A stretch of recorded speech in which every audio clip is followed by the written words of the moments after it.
마가복음 5장은 예수님의 능력이 절망의 끝에 있던 사람들을 어떻게 일으켜 세우셨는지를 생생하게 보여줍니다. 흥미로운 점은 그들이 병이 낫고 삶이 회복된 순간에는 공통적으로 단 한 가지를 지켰다는 사실입니다. 그 단 한 가지는 단순하지만 그들의 모든 상황을 바꿔놓을 만큼 강력했습니다. 바로 예수님을 향한 끈질긴 믿음입니다. 믿음은 막연한 희망이 아니라 모든 문이 닫혀도 그분께로 나아가기를 멈추지 않는 의지였습니다. 5장 속 첫 번째 장면에서 우리는 귀신 들린 한 사람을 만납니다. 그는 무덤 사이에서 살며 쇠사슬로도 묶을 수 없을 만큼 폭력적이고 아무도 그를 가까이 하지 못하는 상태였습니다. 사람들은 그를 버렸고 그는 자기 자신을 돌볼 능력조차 잃어버린 채 고통 속에 살고 있었습니다. 그러나 예수님께서 그 땅에 발을 딛는 순간 그는 멀리서도 그분을 알아보고 달려와 무릎을 꿇습니다. 주목할 점은 아무리 무너진 삶이라도 예수님 앞에 나아가는 선택을 했다는 것입니다.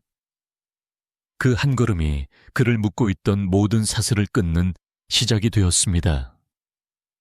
마가복음 5장 8절에서 예수께서 이르시되 더러운 귀신아 그 사람에게서 나오라 하시니 즉시 그를 억누르던 세력이 떠나갑니다. 여기서 즉시라는 단어는 중요한데 예수님 앞에 나아간 믿음의 순간이 지연 없이 변화로 이어졌다는 것을 보여줍니다. 이어지는 장면은 12회 동안 혈루증으로 고생하던 여인입니다. 당시 사회에서 그녀는 부정한 자로 취급되어 사람들과의 접촉이 금지된 삶을 살고 있었습니다. 수많은 의원을 찾아다니며 재산을 다 써버렸지만 상태는 더 악화되었습니다. 그런데 그녀는 예수님에 관한 소문을 듣고 내가 그 옷에만 손을 대어도 나으리라는 확신을 품습니다. 군중 속에서 예수님께 가까이 나아가는 일은 위험했고 들키면 돌에 맞을 수도 있는 상황이었습니다. 그러나 그녀는 그 한 가지 믿음을 포기하지 않았습니다. 마가복음 5장 29절은 이렇게 기록합니다. 이에 그의 혈루 근원이 곧 마르마의 병이 나은 줄을 몸에 깨달으니라. 예수님은 그녀의 손길을 느끼시고 따라 내 믿음이 너를 구원하였으니 평안히 가라. 내 병에서 놓여 건강할지어다 하셨습니다. 그녀가 지킨 것은 복잡한 율법이나 조건이 아니라 예수님께로 나아가 손을 뻗는 믿음이었습니다.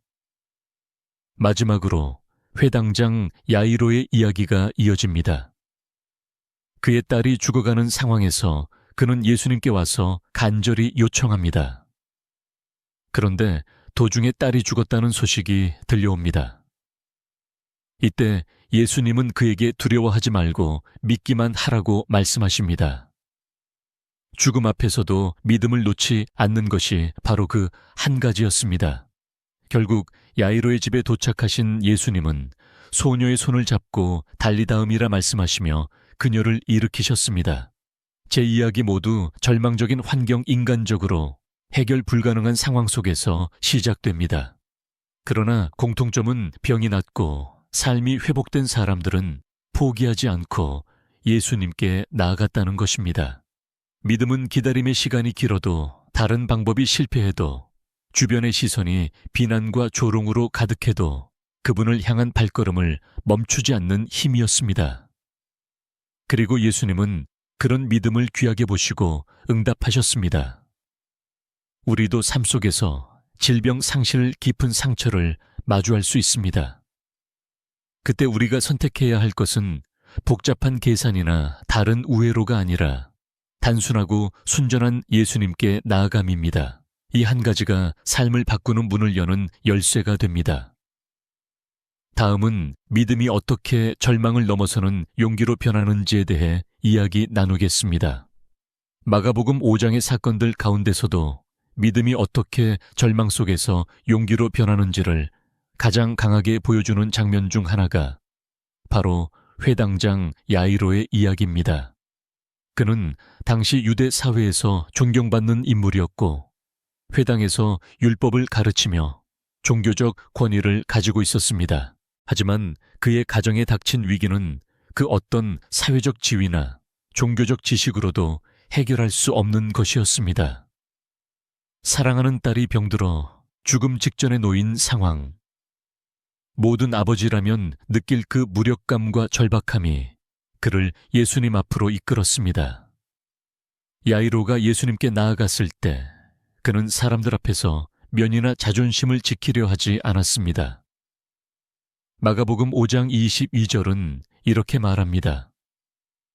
회당장 중 하나인 야이로라 하는 이가 와서 예수를 보고 발 아래에 엎드려 간곡히 구하여 이르되 내 어린 딸이 죽게 되었사오니 오셔서 그 위에 손 얹으사 그로 구원을 받아 살게 하소서.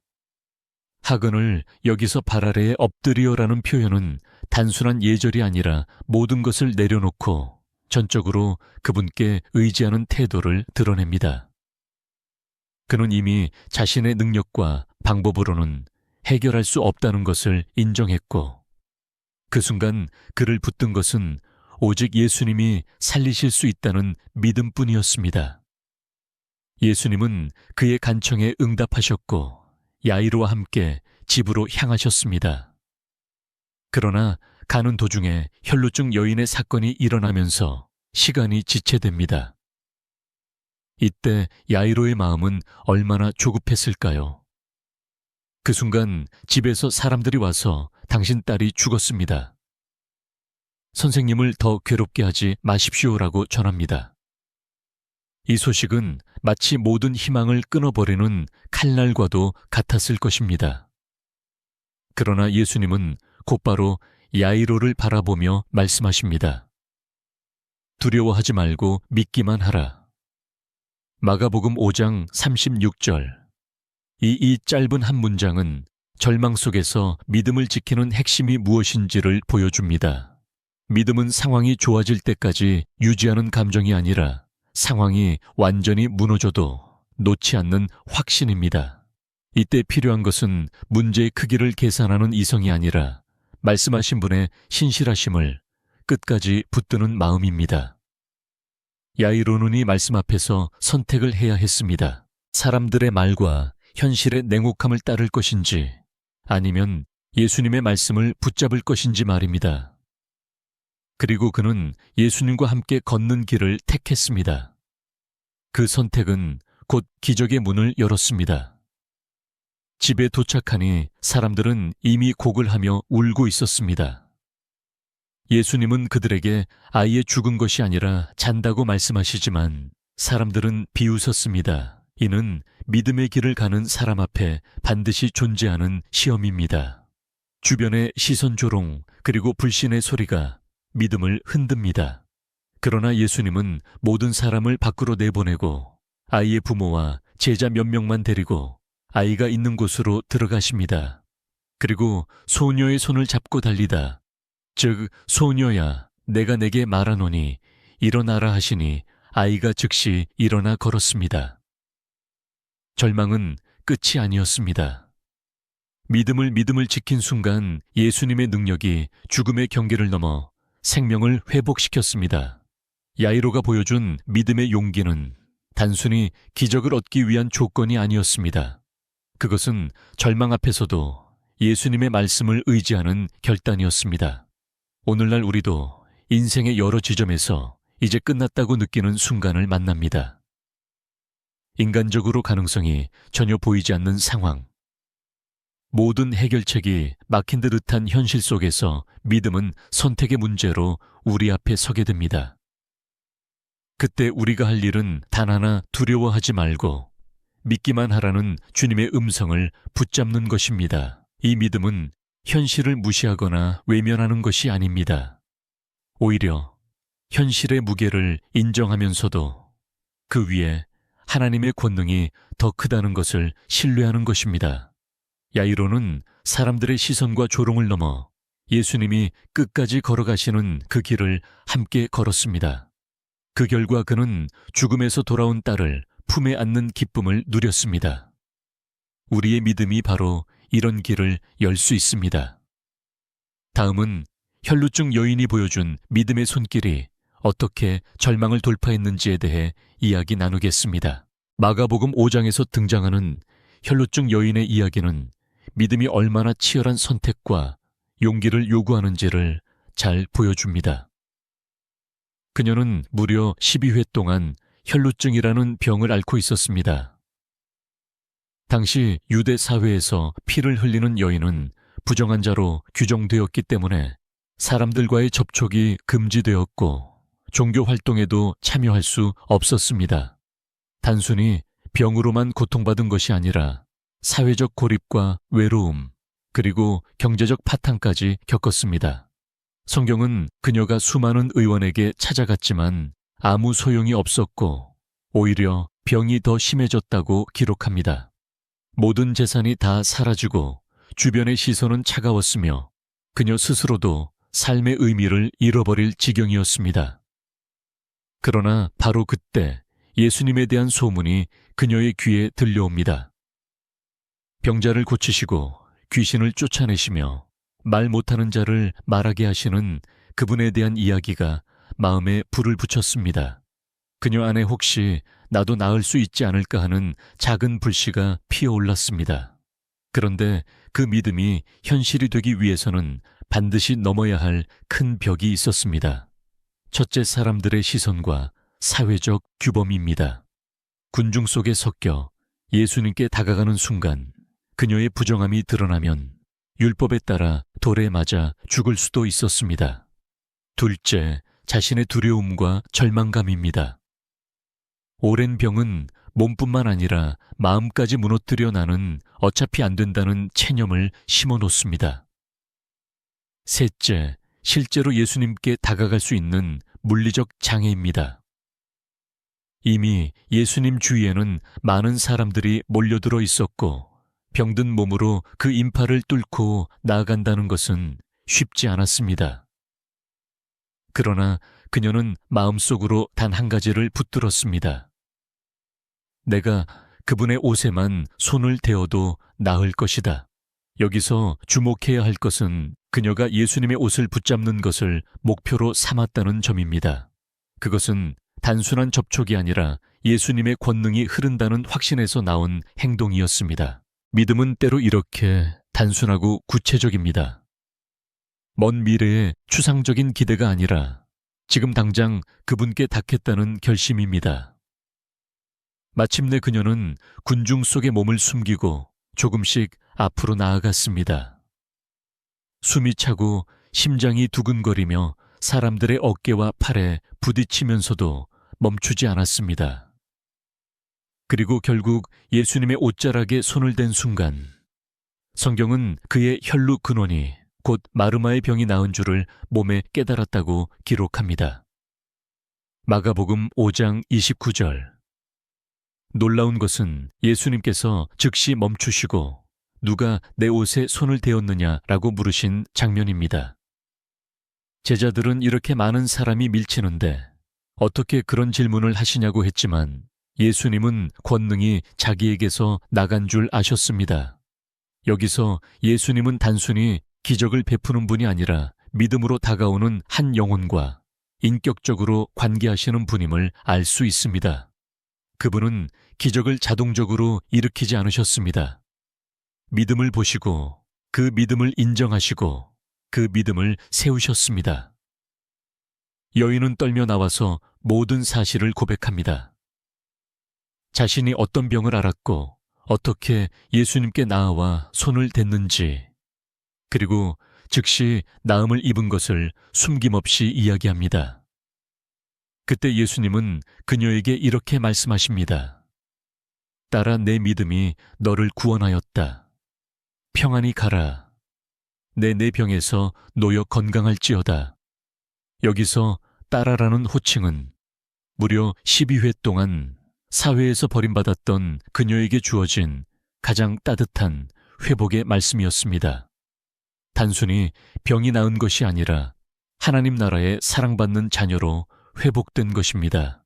또한 내 믿음이 너를 구원하였다는 말씀은 기적의 핵심이 예수님의 능력뿐 아니라 그 능력을 향한 믿음임을 분명히 보여줍니다. 이 사건은 우리에게도 중요한 메시지를 줍니다. 인생 속에서 오랫동안 해결되지 않는 문제, 반복되는 실패 깊어진 상처 앞에서 우리는 쉽게 체념하고 물러서려 합니다. 그러나 믿음은 체념의 자리에서 일어나 예수님께로 나아가는 발걸음입니다. 때로는 사람들의 비난과 오해를 감수해야 하고 자신의 두려움을 넘어야 하며 상황의 장벽을 뚫어야 합니다. 하지만 그 길 끝에서 우리는 반드시 주님의 손길을 경험하게 됩니다. 혈루증 여인의 믿음은 단순히 나을 수 있다는 가능성의 믿음이 아니라 그분께 닿기만 하면 된다는 확신의 믿음이었습니다.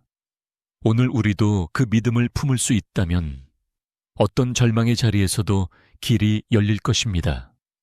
다음은 무덤 사이에 있던 귀신 들린 자가 어떻게 예수님을 만났고 그 만남이 그의 전 인생을 바꾸었는지에 대해 이야기 나누겠습니다. 마가복음 5장 앞부분에 기록된 거라사 지방 귀신 들린 사람의 이야기는 예수님을 만난 한 사람이 어떻게 전혀 다른 삶으로 바뀌는지를 가장 극적으로 보여주는 장면 중 하나입니다. 그는 무덤 사이에서 거하는 자로 묘사됩니다. 무덤은 살아있는 사람들이 거하는 곳이 아니라 죽음과 단절 고립을 상징하는 장소입니다. 그가 거기에 살았다는 것은 단순히 집이 없었다는 의미를 넘어 사회로부터 완전히 버림받은 상태였음을 나타냅니다. 사람들은 그를 쇠술로 묶으려 했지만 그는 그것마저 끊어버렸습니다.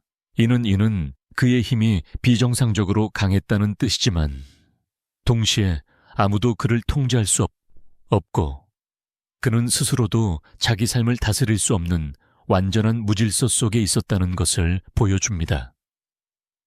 그는 밤낮 무덤과 산에서 소리 지르며 돌로 자기 몸을 해치고 있었습니다. 그 고통은 단지 육체적인 것이 아니라 마음과 영혼 전체가 황폐해진 상태였습니다. 인간의 방법으로는 그를 구할 길이 없었습니다. 그런데 예수님께서 그 지방에 발을 들이십니다. 배에서 내리신 예수님을 멀리서 본 그는 즉시 달려와 그 앞에 엎드립니다.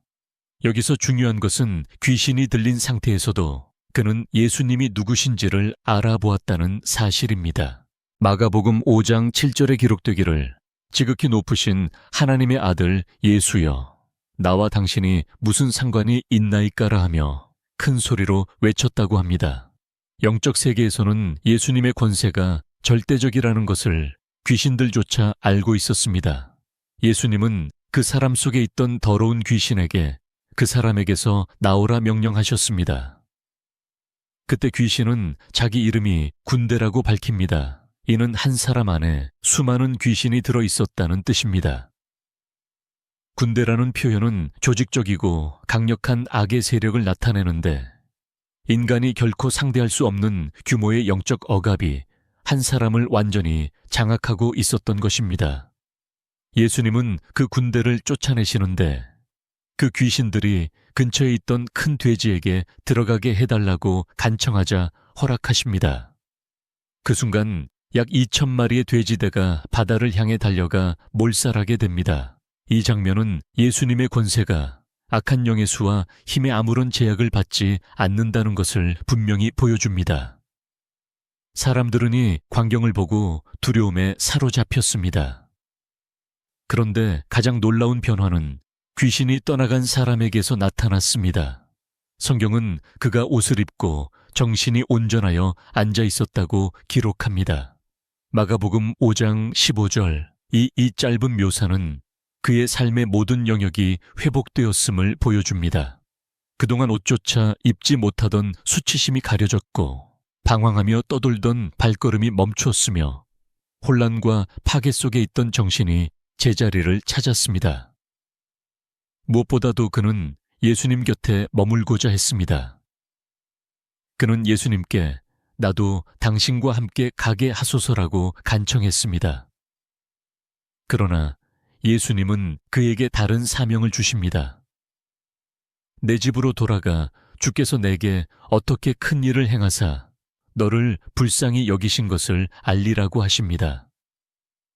그는 그 말씀에 순종하여 데가볼리 지방에 가서 예수님께서 행하신 일을 전파했고 많은 사람들이 놀라게 되었습니다. 여기서 우리는 중요한 믿음의 원리를 발견합니다. 병이 낫고 자유함을 얻은 사람들은 단지 자신을 구원하신 분과 함께 머무는 것에 만족하지 않고 그 은혜를 전하는 삶으로 나아간다는 것입니다. 그의 삶은 단 한 번의 만남으로 완전히 새로워졌습니다. 절망과 고립, 자기 파괴의 자리에서 예수님이 주신 온전함과 사명으로 옮겨줬습니다. 이 이야기는 오늘날 우리에게도 깊은 울림을 줍니다. 현대 사회에서도 무덤과 같은 삶을 사는 사람들이 많습니다. 눈에 보이는 쇠사슬은 없지만 보이지 않는 죄책감, 상처 중독, 외로움, 두려움이 사람들을 묶어놓습니다. 그 속에서 벗어나려 발버둥쳐도 스스로는 끊을 수 없습니다. 그러나 예수님은 여전히 우리 인생의 그 무덤 사이로 찾아오십니다. 그리고 우리가 그분 앞에 나아가 엎드리는 순간 그분의 권세는 우리의 모든 결박을 풀어내십니다. 믿음은 바로 이때 시작됩니다. 변화된 삶의 첫걸음은 예수님의 임재를 인정하고 그분이 나의 상황을 바꿀 수 있다는 사실을 받아들이는 것입니다. 귀신 들린 자의 회복은 단순히 개인의 치유에 그치지 않았습니다. 그는 예수님의 증인이 되어 자신이 받은 은혜를 담대히 전했습니다. 우리도 마찬가지입니다. 주님께서 내 삶을 건지신 그 자리에서 이제는 다른 사람들을 그분께로 이끄는 증인이 되어야 합니다. 그것이 온전히 나은 사람의 길입니다.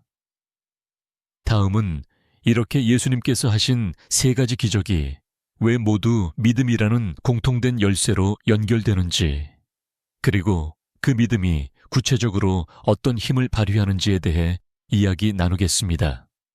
마가복음 5장에는 3가지 사건이 연달아 기록되어 있습니다.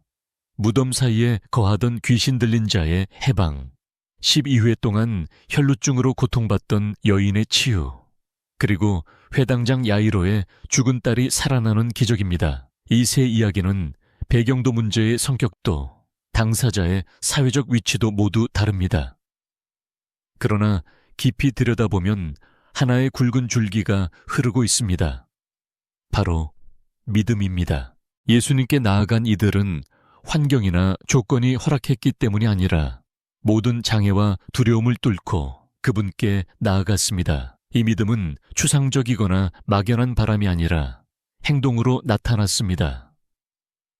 그리고 그 믿음은 각각의 상황 속에서 구체적인 힘을 발휘했습니다. 먼저 귀신 들린 자의 경우 그는 스스로 예수님께 나아갈 수 있는 사람처럼 보이지 않았습니다. 이성은 흐려졌고 영혼은 억압받았으며 사람들과의 관계는 완전히 끊어졌습니다.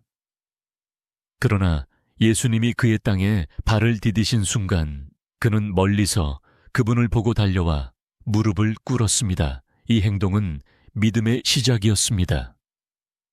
스스로의 힘으로는 변화를 만들 수 없는 상태였지만 예수님 앞에 나아간 그 한 걸음이 모든 변화를 열었습니다.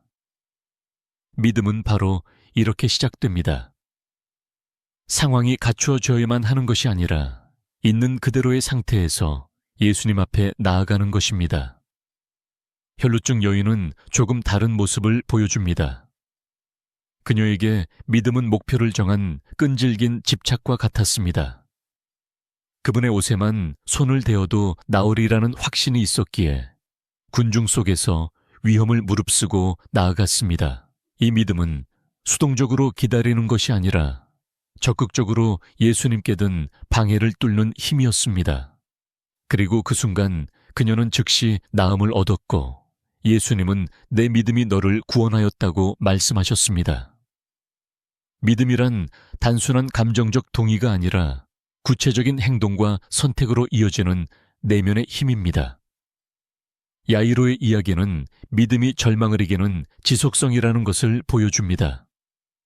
그는 예수님께서 자기 집으로 오시는 길에 딸이 죽었다는 소식을 듣습니다. 인간적인 계산으로는 이미 늦은 것입니다. 그러나 예수님은 두려워하지 말고 믿기만 하라고 말씀하셨습니다. 믿음은 이렇게 이미 끝났다는 상황 속에서도 포기하지 않고 계속 주님과 함께 걸어가는 힘입니다. 그의 지속된 믿음은 결국 죽음의 장벽을 넘는 기적을 경험하게 했습니다. 이 세 산례는 각기 다른 상황에서 믿음이 어떻게 작동하는지를 보여주지만 공통적으로 예수님께 향하는 단순하고도 확고한 시선을 가지고 있었습니다. 믿음은 주변의 방해와 현실의 불가능함을 무시하는 것이 아니라 그것보다 크신 예수님의 능력을 바라보는 것입니다. 또 하나 중요한 점은 믿음이 모두 행동으로 드러났다는 것입니다. 귀신 들린 자는 달려와 무릎을 꿇었고 혈루증 여인은 군중을 뚫고 손을 뻗었으며 야이로는 끝까지 예수님과 함께 걸었습니다. 믿음은 마음속에서만 존재할 수 없습니다. 반드시 삶 속의 움직임으로 나타나야 합니다. 오늘 우리의 삶에서도 이 원리는 동일합니다. 병 상실, 불안 실패와 같은 현실의 무게가 우리를 짓누를 때 믿음은 그 무게를 무시하거나 도망치는 것이 아니라 그 무게를 안고 예수님께 나아가는 것입니다. 믿음의 힘은 우리의 상황이 아니라 믿음의 대상이신 예수님의 성품과 권능에서 나옵니다. 예수님은 단지 능력만 가지신 분이 아니라 우리를 불쌍히 여기시고 회복시키기를 원하시는 분입니다. 그래서 믿음은 단순한 의지의 힘이 아니라 그분의 성품을 신뢰하는 확신입니다. 마가복음 5장은 이를 분명하게 보여줍니다. 회복된 사람들은 모두 예수님을 향한 믿음을 행동으로 옮겼고 그 믿음은 전혀 다른 결과를 낳았습니다. 그리고 치유와 회복을 경험한 이후 그들은 모두 예수님께 받은 은혜를 전하는 삶으로 나아갔습니다. 귀신 들린 자는 데가볼리로 가서 복음을 전했고 혈루증 여인은 자신의 이야기를 숨기지 않고 고백했으며 야이로와 그의 가족은 그 기적을 간직하며 예수님을 따랐을 것입니다. 믿음은 기적의 끝이 아니라 그 이후의 삶을 변화시키는 시작입니다. 그러므로 오늘 우리에게도 중요한 질문이 남습니다. 나는 어떤 상황 속에서 믿음을 행동으로 옮기고 있는가? 우리의 상황이 다르고 문제의 종류가 달라도 믿음의 본질은 동일합니다. 그것은 예수님께 향한 시선을 놓지 않는 것이며 그분의 말씀을 붙들고 끝까지 걸어가는 것입니다. 다음은 믿음이 단지 개인의 회복을 넘어서 공동체 전체에 어떤 영향을 미치는지에 대해 이야기 나누겠습니다. 마가복음 5장에서 예수님께 나아온 세 사람 귀신 들린 자, 혈루증 여인, 그리고 회당장, 야이로 모두의 회복에는 개인의 문제 해결을 넘어 공동체에 미친 변화가 있었습니다. 이 부분은 종종 간과되지만 성경은 하나님이 주시는 치유와 구원이 결코 한 개인의 울타리 안에만 머물지 않고 반드시 주변과 공동체에 파급된다는 사실을 보여줍니다. 예수님의 사역은 철저히 관계와 공동체 회복을 포함하고 있었습니다. 먼저 거라사 지방 귀신 들린 자를 생각해 봅시다. 그는 무덤 사이에 거하며 사회로부터 철저히 분리된 삶을 살고 있었습니다. 사람들은 그를 쇠사슬로 묶으려 했고 그가 위험한 존재이기에 그와 거리를 두었습니다. 그가 회복되었다는 것은 단순히 귀신이 떠난 상태가 아니라 공동체 안으로 돌아갈 수 있는 상태가 되었음을 의미합니다. 예수님은 그가 나도 주와 함께 가게 하소서라고 간청했을 때 오히려 그의 집으로 돌아가 하나님의 큰 일을 전하라고 하셨습니다. 이는 그의 회복이 개인적인 평안에만 머무르지 않고 주변 사람들에게 하나님의 능력과 자비를 알리는 통로가 되게 하신 것입니다. 데가볼리 지방에 그 소식이 전해지자 많은 사람들이 놀랐다고 성경은 기록합니다. 한 사람의 변화가 온 지역의 영적 분위기를 흔든 것입니다. 혈루증 여인의 경우 그녀의 회복은 공동체의 시선과 관계를 바꾸었습니다. 12회 동안 부정한 자로 여겨져 사회와 종교 활동에서 배제되었던 그녀가 이제는 자유롭게 사람들 가운데 설 수 있게 된 것입니다. 단순히 육체가 나은 것이 아니라 사회적 낙인과 고립에서 해방된 것입니다. 그녀가 예수님의 부르심에 응답에 떨며 자신의 이야기를 공개적으로 고백했을 때 그 자리에 있던 많은 사람들이 그 기적을 직접 들었습니다. 이 공개적 증언은 공동체 안에서 예수님의 권세와 자비를 증거하는 역할을 했습니다. 즉, 그녀의 믿음과 회복은 다른 사람들의 믿음을 세우는 도화선이 되었습니다. 야이로의 경우는 조금 다릅니다. 그는 회당장이라는 위치 때문에 많은 사람들과 연결된 인물이었습니다.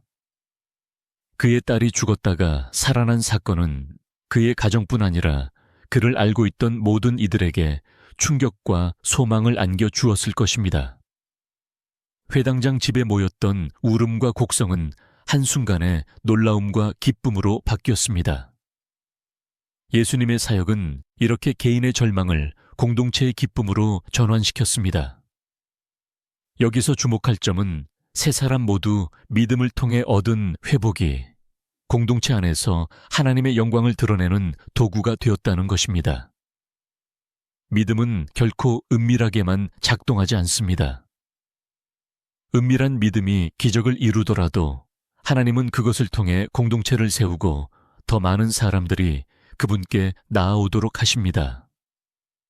오늘 우리의 신앙생활에서도 이 원리는 동일하게 작동합니다. 하나님이 내 삶을 회복하실 때 그것은 나만을 위한 일이 아닙니다. 내가 경험한 치유응답 회복은 반드시 다른 누군가의 믿음을 세우는 간증이 됩니다. 그렇기 때문에 우리는 받은 은혜를 숨기지 않고 나눌 필요가 있습니다. 누군가는 여전히 무덤 사이에서 사는 듯한 삶에 묶여 있고, 누군가는 12회 동안 낙인과 절망 속에 있으며, 누군가는 사랑하는 이를 잃은 슬픔 속에서 주저앉아 있습니다. 그들에게는 살아있는 간증이 필요합니다. 내가 경험한 하나님의 역사를 들려주는 것은 단순한 이야기 나눔이 아니라 성께서 그들의 마음에 믿음의 불씨를 씨는 도구가 됩니다. 마가복음 5장은 또한 공동체가 변화된 사람을 어떻게 받아들이느냐의 중요성을 암시합니다. 거라사 사람들은 귀신 들린 자가 나음을 입었음에도 돼지떼가 몰살한 사건으로 인해 예수님께 떠나달라고 요청했습니다. 이 장면은 은혜를 거부하는 공동체의 모습을 보여줍니다. 반면 혈루증 여인과 야이로의 경우 그 회복이 공동체 안에서 하나님께 영광을 돌리는 사건이 되었습니다. 결국 공동체의 반응은 각기 달랐지만 회복된 사람들의 사명은 동일했습니다. 하나님의 일을 증거하며 그분의 나라를 드러내는 삶을 사는 것입니다. 오늘 우리에게 주어진 질문은 이것입니다. 하나님이 내 삶에 하신 일을 나는 어떻게 나누고 있는가? 개인의 은밀한 믿음은 반드시 공동체 안에서 빛을 발해야 합니다. 그것이 믿음이 건강하게 성장하는 길이자 하나님의 나라가 확장되는 방법입니다. 나의 치유와 회복이 다른 사람의 소망이 될 수 있도록 우리는 간증을 삶으로 살아내야 합니다. 다음은 예수님의 권세가 단순히 병을 고치는 능력을 넘어 사람의 영혼 깊은 곳을 자유롭게 하시는 능력이라는 점에 대해 이야기 나누겠습니다.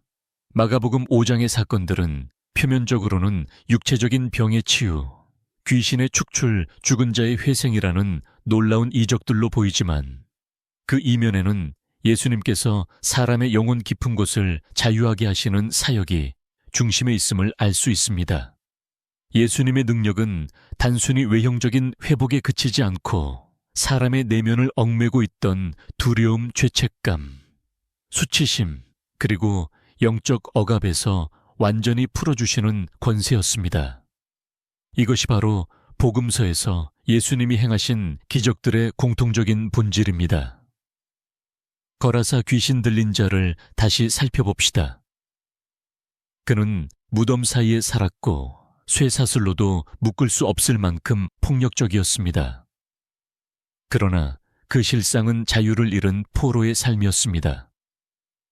귀신은 그의 몸과 마음을 조종하여 스스로를 해치게 만들었고 그를 공동체로부터 완전히 격리시켰습니다. 예수님께서 그를 자유롭게 하셨다는 것은 단순히 귀신이 떠난 사건을 넘어 자기 의지로 아무것도 할 수 없던 존재가 스스로 옷을 입고 정신이 온전해져 예수님 앞에 앉을 수 있게 된 것을 의미합니다. 이것은 마음과 의지가 회복된 상태이며 살아있는 사람으로서의 정체성을 되찾은 것입니다. 혈루증 여인의 경우 12회 동안의 병은 단순한 육체의 질환을 넘어 그녀를 사회와 신앙 공동체에서 철저히 배제시켰습니다. 그녀는 부정한 자라는 낙인 때문에 사람들과의 접촉이 금지되었고 하나님 앞에 나아갈 수 있는 성전 예배에도 참여할 수 없었습니다. 결국 병은 그녀의 영혼까지도 고립시키고 하나님과의 관계마저 단절시킨 셈입니다. 그런데 예수님은 그녀가 옷자락에 손을 대었을 때 단순히 병만을 고치신 것이 아니라 따라라라는 친밀한 호칭으로 부르셨습니다. 이는 그녀의 존재 자체를 인정하고 하나님의 사랑받는 자녀로서의 정체성을 회복시킨 사건이었습니다. 그녀는 이제 더 이상 부정한 자가 아니라 믿음으로 구원받은 하나님의 딸이 된 것입니다. 야이로의 딸을 살리신 사건도 마찬가지입니다. 육체적인 죽음에서 생명을 회복시키신 것은 분명 놀라운 기적입니다. 그러나 예수님은 그 과정에서 야이로와 그의 가족이 두려워하지 말고 믿기만 하라는 말씀을 붙들도록 이끄셨습니다. 그들의 마음속 깊이 자리한 절망과 두려움을 뿌리째 뽑아내고 하나님의 능력을 신뢰하는 믿음을 심어주신 것입니다.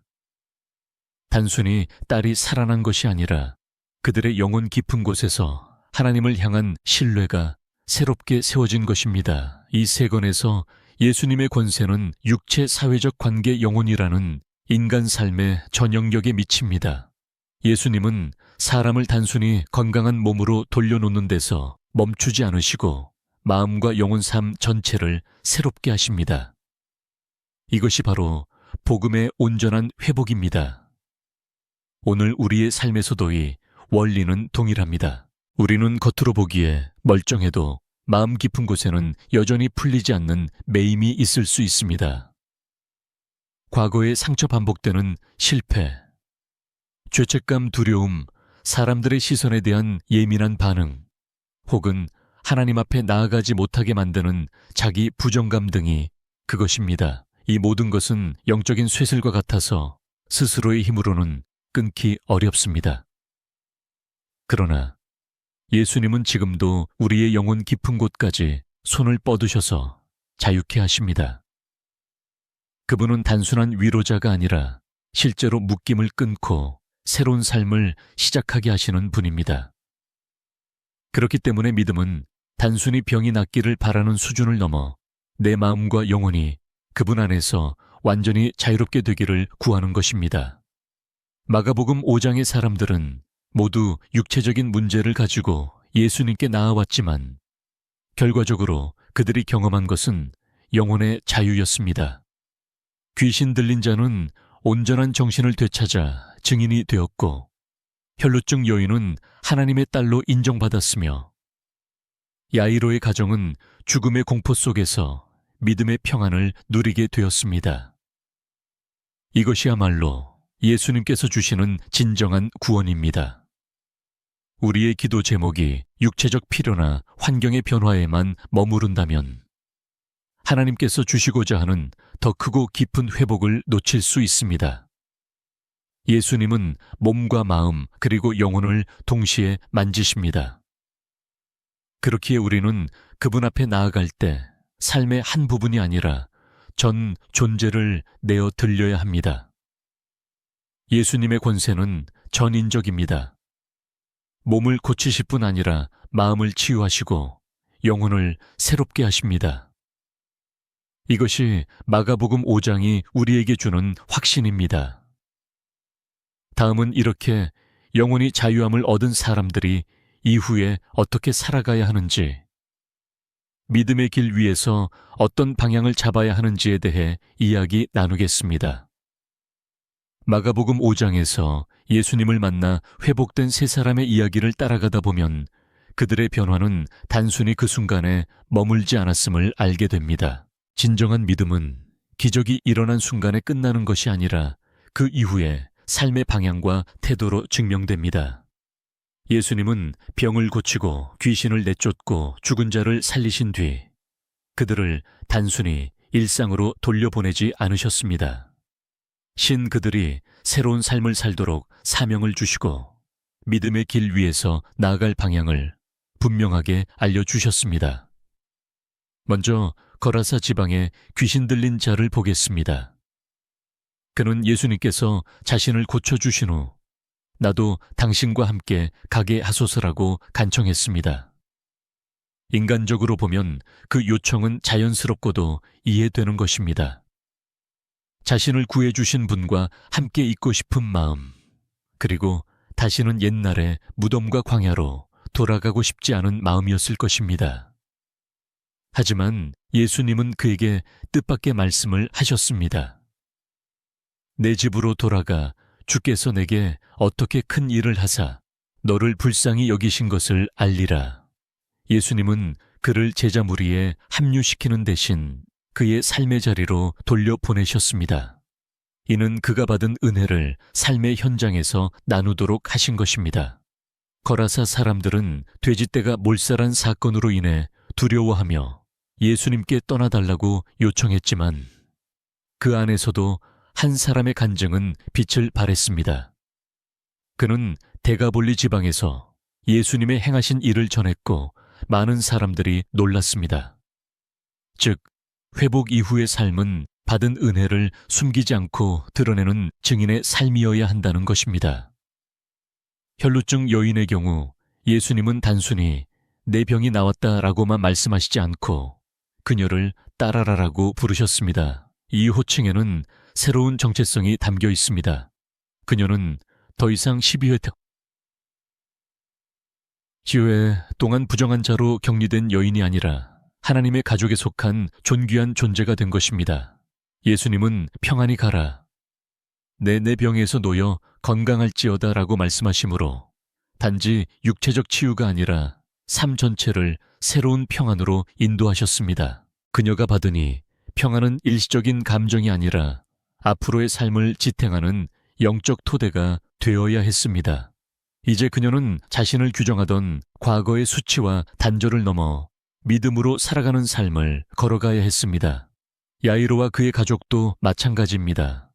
딸이 살아났다는 기적은 단순히 가정의 기쁨을 회복한 사건이 아니었습니다. 예수님께서 두려워하지 말고 믿기만 하라라고 하신 말씀은 한 번의 기적을 경험한 이후에도 계속해서 믿음으로 살아가야 한다는 명령이었습니다. 죽음의 절망에서 생명을 경험한 그들은 이제 매일의 삶 속에서도 하나님의 능력과 신실하심을 기억하며 살아야 했습니다. 이 세 사람의 공통점은 회복 이후에 주어진 새로운 길이 있었다는 것입니다. 예수님을 만난 순간은 시작이었을 뿐이며 그 이후의 삶이 믿음을 증명하는 무대가 되었습니다. 우리도 마찬가지입니다. 기도의 응답이나 하나님의 도움을 경험한 순간이 있다면 그것은 단지 마침표가 아니라 첫걸음입니다. 받은 은혜를 간직하고 삶 속에서 나누며 이전과 다른 방향으로 살아가야 합니다.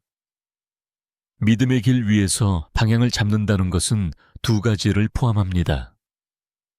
첫째, 과거로 돌아가지 않는 결심입니다. 허라사 귀신 들린 자가 다시 무덤과 산으로 돌아가지 않은 것처럼 우리는 이전의 절망, 죄 불신의 자리로 돌아가지 않기로 결단해야 합니다. 둘째 받은 은혜를 나누는 삶입니다. 예수님은 회복된 자들을 대부분 돌아가서 알리라고 보내셨습니다. 나의 간증은 누군가의 소망이 될 수 있고 나의 변화는 누군가의 믿음을 세울 수 있습니다. 마가복음 5장의 회복 이야기는 믿음의 시작과 믿음의 지속이라는 두 축으로 완성됩니다. 시작은 예수님께 나아가는 용기에서 비롯되었고, 지속은 그분이 주신 사명과 새로운 정체성을 붙드님은 단지 기적을 보여주기 위해 오신 것이 아니라 사람들의 삶 전체를 새롭게 재편하시기 위해 오셨습니다. 그러므로 우리가 받은 은혜가 있다면 그것을 단순히 기념하는 차원을 넘어 그 은혜 위에 새로운 삶을 세우는 것이 우리의 몫입니다. 다음은 이렇게 새 삶을 시작한 사람들이 현실 속에서 부딪히는 믿음의 시험과 그 시험을 어떻게 이겨내야 하는지에 대해 이야기 나누겠습니다. 마가복음 5장에서 예수님을 만나 치유와 회복을 경험한 사람들의 삶은 기적 이후에도 결코 순탄한 길만 있었을 것이라 단정할 수 없습니다. 오히려 새로운 삶을 걸어가면서 그들은 또 다른 종류의 시험과 마주했을 것입니다. 그리고 이것은 오늘날 믿음의 길을 걷는 우리에게도 동일하게 찾아오는 현실입니다. 믿음의 시험은 보통 기적을 경험한 직후 은혜의 감격이 차에 식기도 전에 시작됩니다. 먼저 거라사 지방 귀신 들린 자의 경우를 생각해 봅시다. 그는 예수님의 능력으로 온전히 회복되었고 정신이 온전하여 옷을 입고 앉아 있었습니다. 그러나 그가 살아가야 할 지역 사회는 여전히 변하지 않았습니다. 예수님의 기적을 보고도 두려움에 사로잡혀 그분께 떠나달라고 요청한 사람들이었습니다. 그는 다시 돌아간 집과 마을에서 예전에 자신을 기억하는 사람들의 시선과 마주해야 했습니다. 저 사람이 진짜 나왔을까? 다시 예전처럼 돌아가는 거 아니야? 와 같은 의심과 불신의 눈초리를 견뎌야 했습니다. 은혜를 받은 후에도 주변 환경은 그 은혜를 지지하지 않을 수 있다는 사실이 믿음의 첫 번째 시험입니다. 이때 필요한 것은 사람들의 인정이 아니라 예수님이 하신 일을 붙드는 확신입니다. 혈증 여인에게도 시험은 있었을 것입니다. 그녀는 12회 동안 부정한 자로 살아왔고 사회와 종교 공동체로부터 철저히 배제되어 있었습니다. 치유 이후에 그녀가 다시 공동체로 돌아갔을 때 사람들은 그녀를 완전히 환영했을까요? 아마도 어떤 이들은 여전히 과거에 그녀를 떠올리며 경계하거나 멀리했을 것입니다.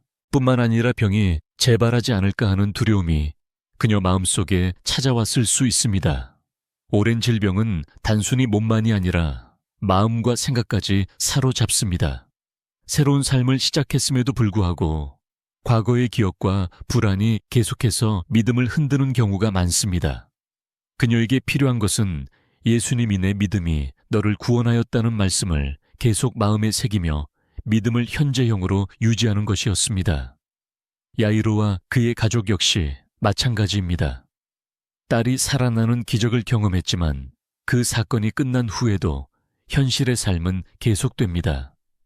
다른 문제와 어려움이 찾아올 것이고 또다시 절망의 순간을 맞을 수도 있습니다. 그때마다 이번에도 예수님이 함께 하신다는 믿음을 지켜내야 합니다. 두려워하지 말고 믿기만 하라는 주님의 말씀은 단발적인 상황에만 해당되는 것이 아니라 인생 전반에 걸쳐 적용되는 진리입니다. 그러나 그 말씀을 붙드는 일은 결코 쉽지 않습니다. 왜냐하면 현실의 압박은 항상 눈앞에서 우리를 흔들기 때문입니다. 믿음의 시험은 크게 두 가지 형태로 옵니다. 첫째는 외부로부터 오는 시험입니다. 사람들의 비난 오해, 무관심 혹은 적대감이 그것입니다. 은혜를 받은 이후에도 세상은 그 은혜를 인정하지 않을 수 있습니다. 오히려 변화된 삶을 시기하거나 방해하려는 경우도 있습니다. 이럴 때 우리는 은혜를 준 분이 사람들의 반응에 따라 변하지 않는다는 사실을 기억해야 합니다. 예수님이 나를 회복하셨다는 진리는 세상의 시선에 의해 흔들릴 수 없는 절대적 사실입니다. 둘째는 내부로부터 오는 시험입니다. 이는 의심, 두려움, 과거의 상처가 되살아나는 경험 등입니다. 하나님께서 이미 해결하신 문제를 마음속에서 다시 불러내어 붙잡고 있는 경우가 있습니다. 그리고 이런 시험은 은밀하게 천천히 믿음을 약화시킵니다. 그러므로 우리는 마음과 생각을 지키는 영적 훈련이 필요합니다. 말씀을 묵상하고 받은 은혜를 반복해서 기억하며 간증을 나누는 것은 믿음을 유지하 큰 힘이 됩니다. 마가복음 5장의 세 사람은 각기 다른 방식으로 이 시험을 마주했을 것입니다. 그러나 공통적으로 그들이 믿음을 지킬 수 있었던 이유는 예수님과의 만남이 단순한 사건이 아니라 인생의 전환점이었기 때문입니다. 기적이 일어난 그 순간이 끝이 아니라 그 이후의 모든 걸음을 주님의 말씀 위에 세운 것입니다. 오늘 우리도 동일한 부르심을 받습니다. 기도의 응답을 경험한 직후가 오히려 가장 중요한 시기입니다. 은혜를 받은 후 믿음을 유지하는 것이 은혜를 받기 위해 믿음을 발휘하는 것만큼이나 어렵기 때문입니다. 하나님은 기적을 주실 뿐 아니라 그 기적 이후의 삶까지 책임지시는 분입니다. 그러나 그분의 인도하심을 따라가는 것은 우리의 몫입니다. 결국 믿음의 시험을 이기는 비결은 받은 은혜를 잊지 않는 데 있습니다. 하나님이 내 삶에 하신 일을 구체적으로 기억하고 그것을 사람들과 나누며 매일의 삶에서 그 은혜 위에 결정을 세워 나가는 것입니다. 이것이야말로 기적 이후에도 믿음이 자라나는 길입니다. 다음은 마가복음 5장의 세 이야기가 하나로 모아져 우리에게 던지는 결론과 오늘 우리의 삶에 적용할 수 있는 믿음의 원리에 대해 이야기 나누겠습니다. 마가복음 5장은 세 가지 기적 이야기가 하나로 엮이며 예수님을 만난 사람들이 어떻게 변화했고 그 이후 삶을 살게 되었는지를 압축적으로 보여줍니다. 무덤 사이에서 살며 모든 관계가 끊어진 귀신 들린 자, 12회 동안 병과 수치 속에 갇혀있던 혈루증 여인, 죽음을 맞이한 딸 앞에서 절망하던 회당장 야이로와 그의 가족. 이들은 모두 전혀 다른 배경과 문제를 가지고 있었지만 한 가지 공통된 길을 걸었습니다. 바로 예수님께 나아가는 믿음을 지켰다는 것입니다. 첫째, 믿음은 상황을 가리지 않습니다. 라사 귀신 들린 자는 정상적인 판단과 생활이 불가능한 상태였지만 예수님이 그 땅에 발을 딛는 순간 달려와 무릎을 꿇었습니다. 이는 스스로를 구할 수 없는 사람조차 예수님 앞에 나아가는 단 한 걸음으로 변화의 길이 열릴 수 있음을 보여줍니다. 혈루증 여인 역시 사회적으로 부정한 자로 취급받아 사람들 앞에 나서면 위험한 처지였지만 그 옷에만 손을 대어도 나으리라는 믿음으로 군중을 뚫었습니다. 야이로는 딸이 죽었다는 소식을 들었음에도 두려워하지 말고 믿기만 하라는 말씀을 붙잡고 끝까지 예수님과 동행했습니다. 이 세 사람의 믿음은 환경이 아니라 예수님의 권세를 근거로 했습니다. 둘째 믿음은 행동으로 드러납니다. 마음속에서만 믿는다고 생각하는 것은 성경이 말하는 온전한 믿음이 아닙니다. 귀신 들린 자는 달려와 엎드렸고 여인은 손을 뻗어 옷자락을 잡았으며 야이로는 사람들의 비웃음 속에서도 예수님을 집 안으로 모셨습니다. 믿음은 결심에서 멈추지 않고 반드시 발걸음과 손길로 나타납니다. 셋째 믿음은 사람을 온전히 회복시킵니다. 귀신 들린 자는 옷을 입고 정신이 온전해져 공동체로 돌아갔고 혈루증 여인은 병뿐 아니라 하나님의 자녀로서의 정체성을 되찾았으며 야이로의 가정은 죽음의 절망 속에서 생명의 기쁨을 회복했습니다. 예수님이 주시는 회복은 단순히 문제를 해결하는 차원을 넘어 삶의 모든 영역을 새롭게 하시는 것입니다. 장. 예수님은 귀신 들린 자를 데리고 가지 않고 그 땅으로 돌아가 하나님이 하신 일을 전하라고 하셨습니다. 혈증 여인의 간증은 주변 사람들에게 예수님의 권세를 알리는 계기가 되었고, 야이로의 가정은 그 지역들에게 죽음을 이기신 주님의 소문을 전하게 했습니다. 하나님께서 주신 은혜는 결코 혼자 간직하라고 주신 것이 아닙니다. 나눌 때 더 많은 사람을 살리고 더 큰 영광이 드러납니다. 다섯째, 믿음은 지속적으로 지켜야 합니다. 기적을 경험한 직후에도 사람들의 시선, 과거의 기억, 새로운 문제들이 믿음을 흔들 수 있습니다.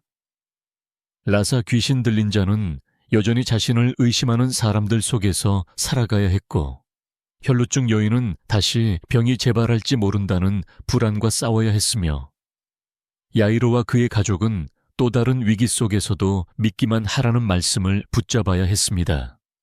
믿음은 한 번의 사건으로 완성되는 것이 아니라 매일의 선택 속에서 지켜집니다.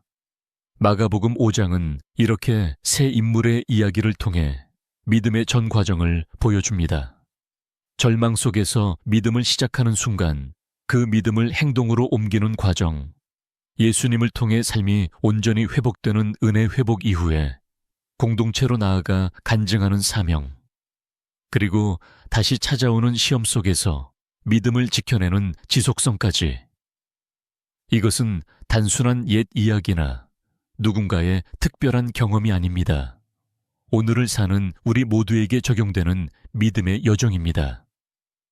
그러므로 우리는 질문해야 합니다. 나는 예수님께 나아가는 발걸음을 멈추지 않고 있는가? 환경과 상황이 아니라 예수님이 어떤 분이신지를 근거로 믿음을 세우고 있는가? 받은 은혜를 행동과 삶으로 드러내고 있는가? 그리고 그 은혜를 공동체와 나누며 시험 속에서도 믿음을 지키고 있는가? 오늘 함께 나눈 말씀을 마음 깊이 새깁니다. 주님, 우리가 살아가는 세상은 때로 눈앞에 현실이 너무 커서 믿음을 놓아버리고 싶은 순간이 찾아옵니다. 그러나 마가복음 5장에서처럼 절망과 고통 가운데서도 주님께 한 걸음 나아간 믿음이 생명을 살리고 삶을 새롭게 했음을 기억합니다. 그러니 주님, 우리 안에 있는 모든 두려움과 불신을 몰아내시고 상황이 아닌 주님의 신실하심을 바라보게 하소서. 환경이 무너져도 주님의 말씀을 붙드는 용기를 주시고 받은 은혜를 잊지 않으며 날마다 감사로 살아가게 하소서. 우리가 걷는 모든 길에서 주님의 능력이 드러나고 우리의 삶이 누군가에게 소망이 되게 하옵소서. 예수님의 이름으로 기도드립니다. 아멘.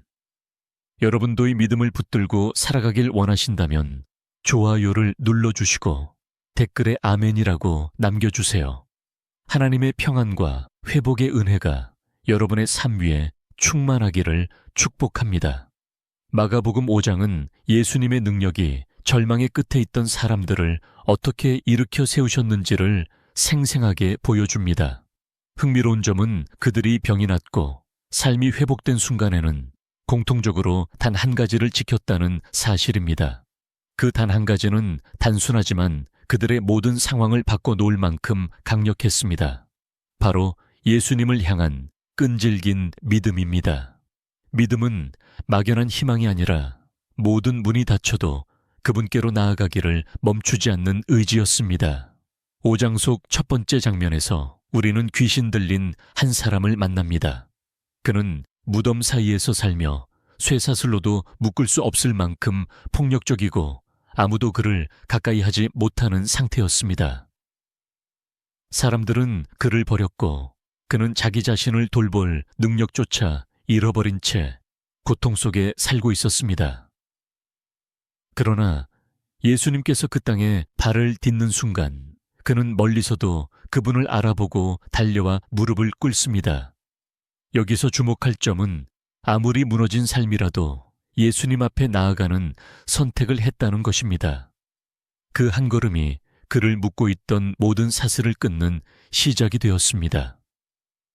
마가복음 5장 8절에서 예수께서 이르시되 더러운 귀신아 그 사람에게서 나오라 하시니 즉시 그를 억누르던 세력이 떠나갑니다. 여기서 즉시라는 단어는 중요한데 예수님 앞에 나아간 믿음의 순간이 지연 없이 변화로 이어졌다는 것을 보여줍니다. 이어지는 장면은 12회 동안 혈루증으로 고생하던 여인입니다. 당시 사회에서 그녀는 부정한 자로 취급되어 사람들과의 접촉이 금지된 삶을 살고 있었습니다. 수많은 의원을 찾아다니며 재산을 다 써버렸지만 상태는 더 악화되었습니다. 그런데 그녀는 예수님에 관한 소문을 듣고 내가 그 옷에만 손을 대어도 나으리라는 확신을 품습니다. 군중 속에서 예수님께 가까이 나아가는 일은 위험했고 들키면 돌에 맞을 수도 있는 상황이었습니다.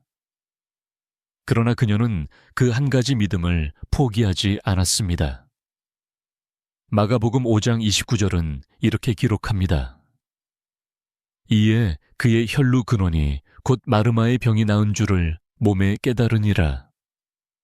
예수님은 그녀의 손길을 느끼시고 따라 내 믿음이 너를 구원하였으니 평안히 가라.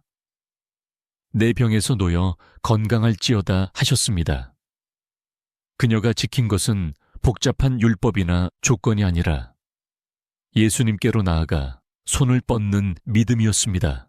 마지막으로 회당장 야이로의 이야기가 이어집니다. 그의 딸이 죽어가는 상황에서 그는 예수님께 와서 간절히 요청합니다. 그런데 도중에 딸이 죽었다는 소식이 들려옵니다. 이때 예수님은 그에게 두려워하지 말고 믿기만 하라고 말씀하십니다. 죽음 앞에서도 믿음을 놓지 않는 것이 바로 그 한 가지였습니다. 결국 야이로의 집에 도착하신 예수님은 소녀의 손을 잡고 달리다음이라 말씀하시며 그녀를 일으키셨습니다. 세 이야기 모두 절망적인 환경 인간적으로 해결 불가능한 상황 속에서 시작됩니다. 그러나 공통점은 병이 낫고 삶이 회복된 사람들은 포기하지 않고 예수님께 나아갔다는 것입니다. 믿음은 기다림의 시간이 길어도 다른 방법이 실패해도 주변의 시선이 비난과 조롱으로 가득해도 그분을 향한 발걸음을 멈추지 않는 힘이었습니다. 그리고 예수님은 그런 믿음을 귀하게 보시고 응답하셨습니다. 우리도 삶 속에서 질병 상실 깊은 상처를 마주할 수 있습니다. 그때 우리가 선택해야 할 것은 복잡한 계산이나 다른 우회로가 아니라 단순하고 순전한 예수님께 나아감입니다. 이 한 가지가 삶을 바꾸는 문을 여는 열쇠가 됩니다. 다음은 믿음이 어떻게 절망을 넘어서는 용기로 변하는지에 대해 이야기 나누겠습니다. 마가복음 5장의 사건들 가운데서도 믿음이 어떻게 절망 속에서 용기로 변하는지를 가장 강하게 보여주는 장면 중 하나가 바로 회당장 야이로의 이야기입니다. 그는 당시 유대 사회에서 존경받는 인물이었고 회당에서 율법을 가르치며 종교적 권위를 가지고 있었습니다. 하지만 그의 가정에 닥친 위기는 그 어떤 사회적 지위나 종교적 지식으로도 해결할 수 없는 것이었습니다. 사랑하는 딸이 병들어 죽음 직전에 놓인 상황. 모든 아버지라면 느낄 그 무력감과 절박함이 그를 예수님 앞으로 이끌었습니다. 야이로가 예수님께 나아갔을 때 그는 사람들 앞에서 면이나 자존심을 지키려 하지 않았습니다. 마가복음 5장 22절은 이렇게 말합니다.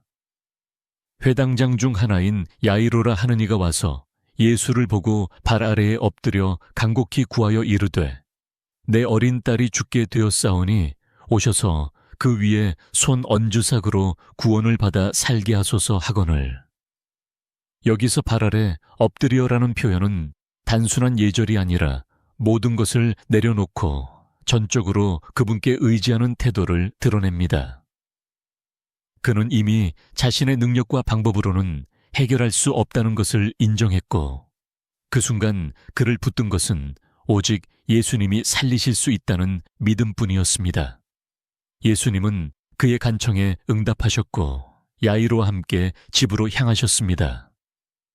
그러나 가는 도중에 혈루증 여인의 사건이 일어나면서 시간이 지체됩니다. 이때 야이로의 마음은 얼마나 조급했을까요? 그 순간 집에서 사람들이 와서 당신 딸이 죽었습니다. 선생님을 더 괴롭게 하지 마십시오라고 전합니다. 이 소식은 마치 모든 희망을 끊어버리는 칼날과도 같았을 것입니다. 그러나 예수님은 곧바로 야이로를 바라보며 말씀하십니다. 두려워하지 말고 믿기만 하라. 마가복음 5장 36절. 이 짧은 한 문장은 절망 속에서 믿음을 지키는 핵심이 무엇인지를 보여줍니다. 믿음은 상황이 좋아질 때까지 유지하는 감정이 아니라 상황이 완전히 무너져도 놓지 않는 확신입니다. 이때 필요한 것은 문제의 크기를 계산하는 이성이 아니라 말씀하신 분의 신실하심을 끝까지 붙드는 마음입니다. 야이로는 말씀 앞에서 선택을 해야 했습니다. 사람들의 말과 현실의 냉혹함을 따를 것인지 아니면 예수님의 말씀을 붙잡을 것인지 말입니다. 그리고 그는 예수님과 함께 걷는 길을 택했습니다. 그 선택은 곧 기적의 문을 열었습니다. 집에 도착하니 사람들은 이미 곡을 하며 울고 있었습니다. 예수님은 그들에게 아이의 죽은 것이 아니라 잔다고 말씀하시지만 사람들은 비웃었습니다. 이는 믿음의 길을 가는 사람 앞에 반드시 존재하는 시험입니다. 주변의 시선 조롱 그리고 불신의 소리가 믿음을 흔듭니다. 그러나 예수님은 모든 사람을 밖으로 내보내고 아이의 부모와 제자 몇 명만 데리고 아이가 있는 곳으로 들어가십니다. 그리고 소녀의 손을 잡고 달리다 즉 소녀야 내가 내게 말하노니 일어나라 하시니 아이가 즉시 일어나 걸었습니다. 절망은 끝이 아니었습니다. 믿음을 지킨 순간 예수님의 능력이 죽음의 경계를 넘어 생명을 회복시켰습니다. 야이로가 보여준 믿음의 용기는 단순히 기적을 얻기 위한 조건이 아니었습니다. 그것은 절망 앞에서도 예수님의 말씀을 의지하는 결단이었습니다. 오늘날 우리도 인생의 여러 지점에서 이제 끝났다고 느끼는 순간을 만납니다. 인간적으로 가능성이 전혀 보이지 않는 상황. 모든 해결책이 막힌 듯한 현실 속에서 믿음은 선택의 문제로 우리 앞에 서게 됩니다. 그때 우리가 할 일은 단 하나. 두려워하지 말고 믿기만 하라는 주님의 음성을 붙잡는 것입니다. 이 믿음은 현실을 무시하거나 외면하는 것이 아닙니다. 오히려 현실의 무게를 인정하면서도 그 위에 하나님의 권능이 더 크다는 것을 신뢰하는 것입니다. 야이로는 사람들의 시선과 조롱을 넘어 예수님이 끝까지 걸어가시는 그 길을 함께 걸었습니다. 그 결과 그는 죽음에서 돌아온 딸을 품에 안는 기쁨을 누렸습니다. 우리의 믿음이 바로 이런 길을 열 수 있습니다. 다음은 혈루증 여인이 보여준 믿음의 손길이 어떻게 절망을 돌파했는지에 대해 이야기 나누겠습니다. 마가복음 5장에서 등장하는 혈루증 여인의 이야기는 믿음이 얼마나 치열한 선택과 용기를 요구하는지를 잘 보여줍니다. 그녀는 무려 12회 동안 혈루증이라는 병을 앓고 있었습니다. 당시 유대 사회에서 피를 흘리는 여인은 부정한 자로 규정되었기 때문에 사람들과의 접촉이 금지되었고 종교 활동에도 참여할 수 없었습니다. 단순히 병으로만 고통받은 것이 아니라 사회적 고립과 외로움, 그리고 경제적 파탄까지 겪었습니다. 성경은 그녀가 수많은 의원에게 찾아갔지만 아무 소용이 없었고 오히려 병이 더 심해졌다고 기록합니다. 모든 재산이 다 사라지고 주변의 시선은 차가웠으며 그녀 스스로도 삶의 의미를 잃어버릴 지경이었습니다. 그러나 바로 그때 예수님에 대한 소문이 그녀의 귀에 들려옵니다. 병자를 고치시고 귀신을 쫓아내시며 말 못하는 자를 말하게 하시는 그분에 대한 이야기가 마음에 불을 붙였습니다. 그녀 안에 혹시 나도 나을 수 있지 않을까 하는 작은 불씨가 피어올랐습니다. 그런데 그 믿음이 현실이 되기 위해서는 반드시 넘어야 할 큰 벽이 있었습니다. 첫째, 사람들의 시선과 사회적 규범입니다.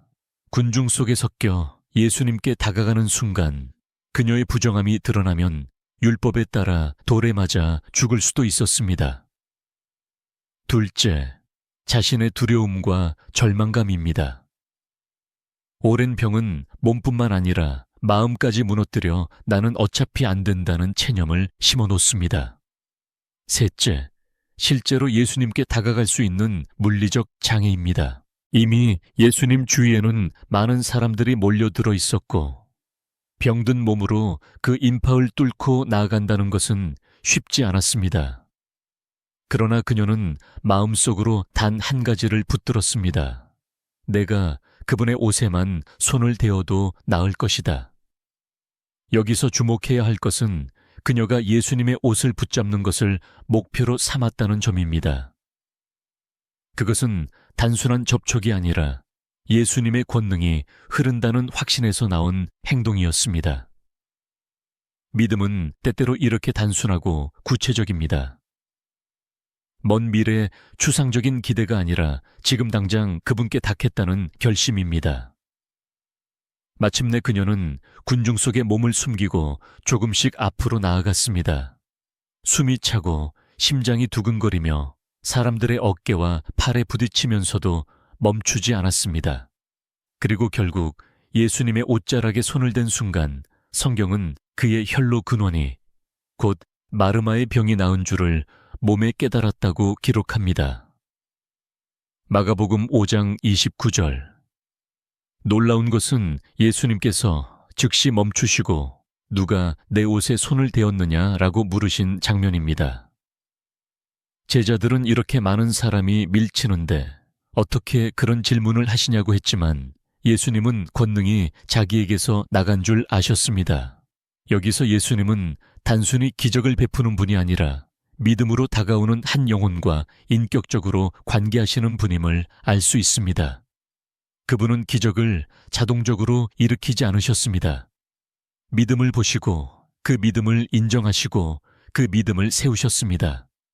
여인은 떨며 나와서 모든 사실을 고백합니다. 자신이 어떤 병을 앓았고 어떻게 예수님께 나아와 손을 댔는지, 그리고 즉시 나음을 입은 것을 숨김없이 이야기합니다. 그때 예수님은 그녀에게 이렇게 말씀하십니다. 딸아, 내 믿음이 너를 구원하였다. 평안히 가라. 내 병에서 놓여 건강할지어다. 여기서 딸아라는 호칭은 무려 12회 동안 사회에서 버림받았던 그녀에게 주어진 가장 따뜻한 회복의 말씀이었습니다. 단순히 병이 나은 것이 아니라 하나님 나라의 사랑받는 자녀로 회복된 것입니다. 또한 내 믿음이 너를 구원하였다는 말씀은 기적의 핵심이 예수님의 능력뿐 아니라 그 능력을 향한 믿음임을 분명히 보여줍니다. 이 사건은 우리에게도 중요한 메시지를 줍니다. 인생 속에서 오랫동안 해결되지 않는 문제 반복되는 실패 깊어진 상처 앞에서 우리는 쉽게 체념하고 물러서려 합니다. 그러나 믿음은 체념의 자리에서 일어나 예수님께로 나아가는 발걸음입니다. 때로는 사람들의 비난과 오해를 감수해야 하고 자신의 두려움을 넘어야 하며 상황의 장벽을 뚫어야 합니다. 하지만 그 길 끝에서 우리는 반드시 주님의 손길을 경험하게 됩니다. 혈루증 여인의 믿음은 단순히 나을 수 있다는 가능성의 믿음이 아니라 그분께 닿기만 하면 된다는 확신의 믿음이었습니다. 오늘 우리도 그 믿음을 품을 수 있다면 어떤 절망의 자리에서도 길이 열릴 것입니다. 다음은 무덤 사이에 있던 귀신 들린 자가 어떻게 예수님을 만났고 그 만남이 그의 전 인생을 바꾸었는지에 대해 이야기 나누겠습니다. 마가복음 5장 앞부분에 기록된 거라사 지방 귀신 들린 사람의 이야기는 예수님을 만난 한 사람이 어떻게 전혀 다른 삶으로 바뀌는지를 가장 극적으로 보여주는 장면 중 하나입니다. 그는 무덤 사이에서 거하는 자로 묘사됩니다. 무덤은 살아있는 사람들이 거하는 곳이 아니라 죽음과 단절 고립을 상징하는 장소입니다. 그가 거기에 살았다는 것은 단순히 집이 없었다는 의미를 넘어 사회로부터 완전히 버림받은 상태였음을 나타냅니다. 사람들은 그를 쇠사슬로 묶으려 했지만 그는 그것마저 끊어버렸습니다. 이는 그의 힘이 비정상적으로 강했다는 뜻이지만 동시에 아무도 그를 통제할 수 없고 그는 스스로도 자기 삶을 다스릴 수 없는 완전한 무질서 속에 있었다는 것을 보여줍니다. 그는 밤낮 무덤과 산에서 소리 지르며 돌로 자기 몸을 해치고 있었습니다. 그 고통은 단지 육체적인 것이 아니라 마음과 영혼 전체가 황폐해진 상태였습니다. 인간의 방법으로는 그를 구할 길이 없었습니다. 그런데 예수님께서 그 지방에 발을 들리십니다. 배에서 내리신 예수님을 멀리서 본 그는 즉시 달려와 그 앞에 엎드립니다. 여기서 중요한 것은 귀신이 들린 상태에서도 그는 예수님이 누구신지를 알아보았다는 사실입니다. 마가복음 5장 7절에 기록되기를 지극히 높으신 하나님의 아들 예수여 나와 당신이 무슨 상관이 있나이까라 하며 큰 소리로 외쳤다고 합니다. 영적 세계에서는 예수님의 권세가 절대적이라는 것을 귀신들조차 알고 있었습니다. 예수님은 그 사람 속에 있던 더러운 귀신에게 그 사람에게서 나오라 명령하셨습니다. 그때 귀신은 자기 이름이 군대라고 밝힙니다. 이는 한 사람 안에 수많은 귀신이 들어있었다는 뜻입니다. 군대라는 표현은 조직적이고 강력한 악의 세력을 나타내는데 인간이 결코 상대할 수 없는 규모의 영적 억압이 한 사람을 완전히 장악하고 있었던 것입니다. 예수님은 그 군대를 쫓아내시는데 그 귀신들이 근처에 있던 큰 돼지대에게 들어가게 해달라고 간청하자 허락하십니다. 그 순간 약 2,000마리의 돼지대가 바다를 향해 달려가 몰살하게 됩니다. 이 장면은 예수님의 권세가 악한 영의 수와 힘에 아무런 제약을 받지 않는다는 것을 분명히 보여줍니다. 사람들은 이 광경을 보고 두려움에 사로잡혔습니다. 그런데 가장 놀라운 변화는 귀신이 떠나간 사람에게서 나타났습니다. 성경은 그가 옷을 입고 정신이 온전하여 앉아 있었다고 기록합니다. 마가복음 5장 15절 이 짧은 묘사는 그의 삶의 모든 영역이 회복되었음을 보여줍니다. 그동안 옷조차 입지 못하던 수치심이 가려졌고 방황하며 떠돌던 발걸음이 멈추었으며 혼란과 파괴 속에 있던 정신이 제자리를 찾았습니다. 무엇보다도 그는 예수님 곁에 머물고자 했습니다. 그는 예수님께 나도 당신과 함께 가게 하소서라고 했습니다. 그러나 예수님은 그에게 다른 사명을 주십니다. 내 집으로 돌아가 주께서 내게 어떻게 큰 일을 행하사 너를 불쌍히 여기신 것을 알리라고 하십니다. 그는 그 말씀에 순종하여 데가볼리 지방에 가서 예수님께서 행하신 일을 전파했고 많은 사람들이 놀라게 되었습니다. 여기서 우리는 중요한 믿음의 원리를 발견합니다. 병이 낫고 자유함을 얻은 사람들은 단지 자신을 구원하신 분과 함께 머무는 것에 만족하지 않고 그 은혜를 전하는 삶으로 나아간다는 것입니다. 그의 삶은 단 한 번의 만남으로 완전히 새로워졌습니다. 절망과 고립, 자기 파괴의 자리에서 예수님이 주신 온전함과 사명으로 옮겨졌습니다. 이 이야기는 오늘날 우리에게도 깊은 울림을 줍니다. 현대 사회에서도 무덤과 같은 삶을 사는 사람들이 많습니다. 눈에 보이는 쇠사슬은 없지만 보이지 않는 죄책감, 상처 중독, 외로움, 두려움이 사람들을 묶어놓습니다. 그 속에서 벗어나려 발버둥쳐도 스스로는 끊을 수 없습니다. 그러나 예수님은 여전히 우리 인생의 그 무덤 사이로 찾아오십니다. 그리고 우리가 그분 앞에 나아가 엎드리는 순간 그분의 권세는 우리의 모든 결박을 풀어내십니다. 믿음은 바로 이때 시작됩니다. 변화된 삶의 첫걸음은 예수님의 임재를 인정하고 그분이 나의 상황을 바꿀 수 있다는 사실을 받아들이는 것입니다. 귀신 들린 자의 회복은 단순히 개인의 치유에 그치지 않았습니다. 그는 예수님의 증인이 되어 자신이 받은 은혜를 담대히 전했습니다. 우리도 마찬가지입니다. 주님께서 내 삶을 건지신 그 자리에서 이제는 다른 사람들을 그분께로 이끄는 증인이 되어야 합니다. 그것이 온전히 나은 사람의 길입니다. 다음은 이렇게 예수님께서 하신 3가지 기적이 왜 모두 믿음이라는 공통된 열쇠로 연결되는지, 그리고 그 믿음이 구체적으로 어떤 힘을 발휘하는지에 대해 이야기 나누겠습니다. 마가복음 5장에는 3가지 사건이 연달아 기록되어 있습니다. 무덤 사이에 거하던 귀신 들린 자의 해방, 12회 동안 혈루증으로 고통받던 여인의 치유, 그리고 회당장 야이로의 죽은 딸이 살아나는 기적입니다. 이 3 이야기는 배경도 문제의 성격도 당사자의 사회적 위치도 모두 다릅니다. 그러나 깊이 들여다보면 하나의 굵은 줄기가 흐르고 있습니다. 바로 믿음입니다.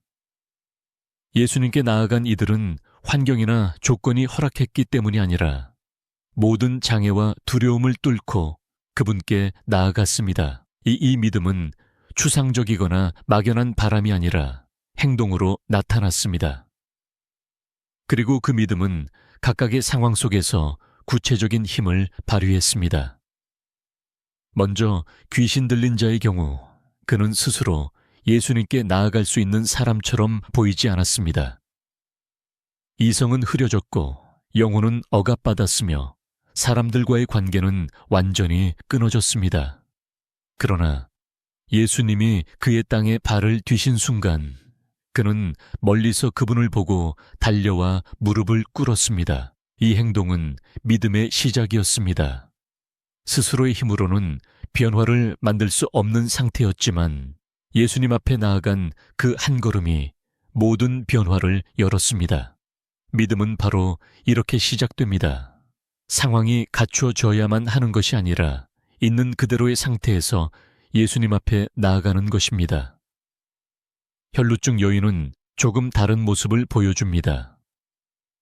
그녀에게 믿음은 목표를 정한 끈질긴 집착과 같았습니다.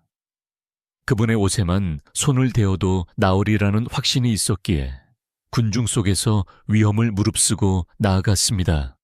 이 믿음은 수동적으로 기다리는 것이 아니라 적극적으로 예수님께 든 방해를 뚫는 힘이었습니다. 그리고 그 순간 그녀는 즉시 나음을 얻었고 예수님은 내 믿음이 너를 구원하였다고 말씀하셨습니다. 믿음이란 단순한 감정적 동의가 아니라 구체적인 행동과 선택으로 이어지는 내면의 힘입니다. 야이로의 이야기는 믿음이 절망을 이기는 지속성이라는 것을 보여줍니다. 그는 예수님께서 자기 집으로 오시는 길에 딸이 죽었다는 소식을 듣습니다. 인간적인 계산으로는 이미 늦은 것입니다. 그러나 예수님은 두려워하지 말고 믿기만 하라고 말씀하셨습니다. 믿음은 이렇게 이미 끝났다는 상황 속에서도 포기하지 않고 계속 주님과 함께 걸어가는 힘입니다. 그의 지속된 믿음은 결국 죽음의 장벽을 넘는 기적을 경험하게 했습니다. 이 3 산례는 각기 다른 상황에서 믿음이 어떻게 작동하는지를 보여주지만 공통적으로 예수님께 향하는 단순하고도 확고한 시선을 가지고 있었습니다. 믿음은 주변의 방해와 현실의 불가능함을 무시하는 것이 아니라 그것보다 크신 예수님의 능력을 바라보는 것입니다. 또 하나 중요한 점은 믿음이 모두 행동으로 드러났다는 것입니다.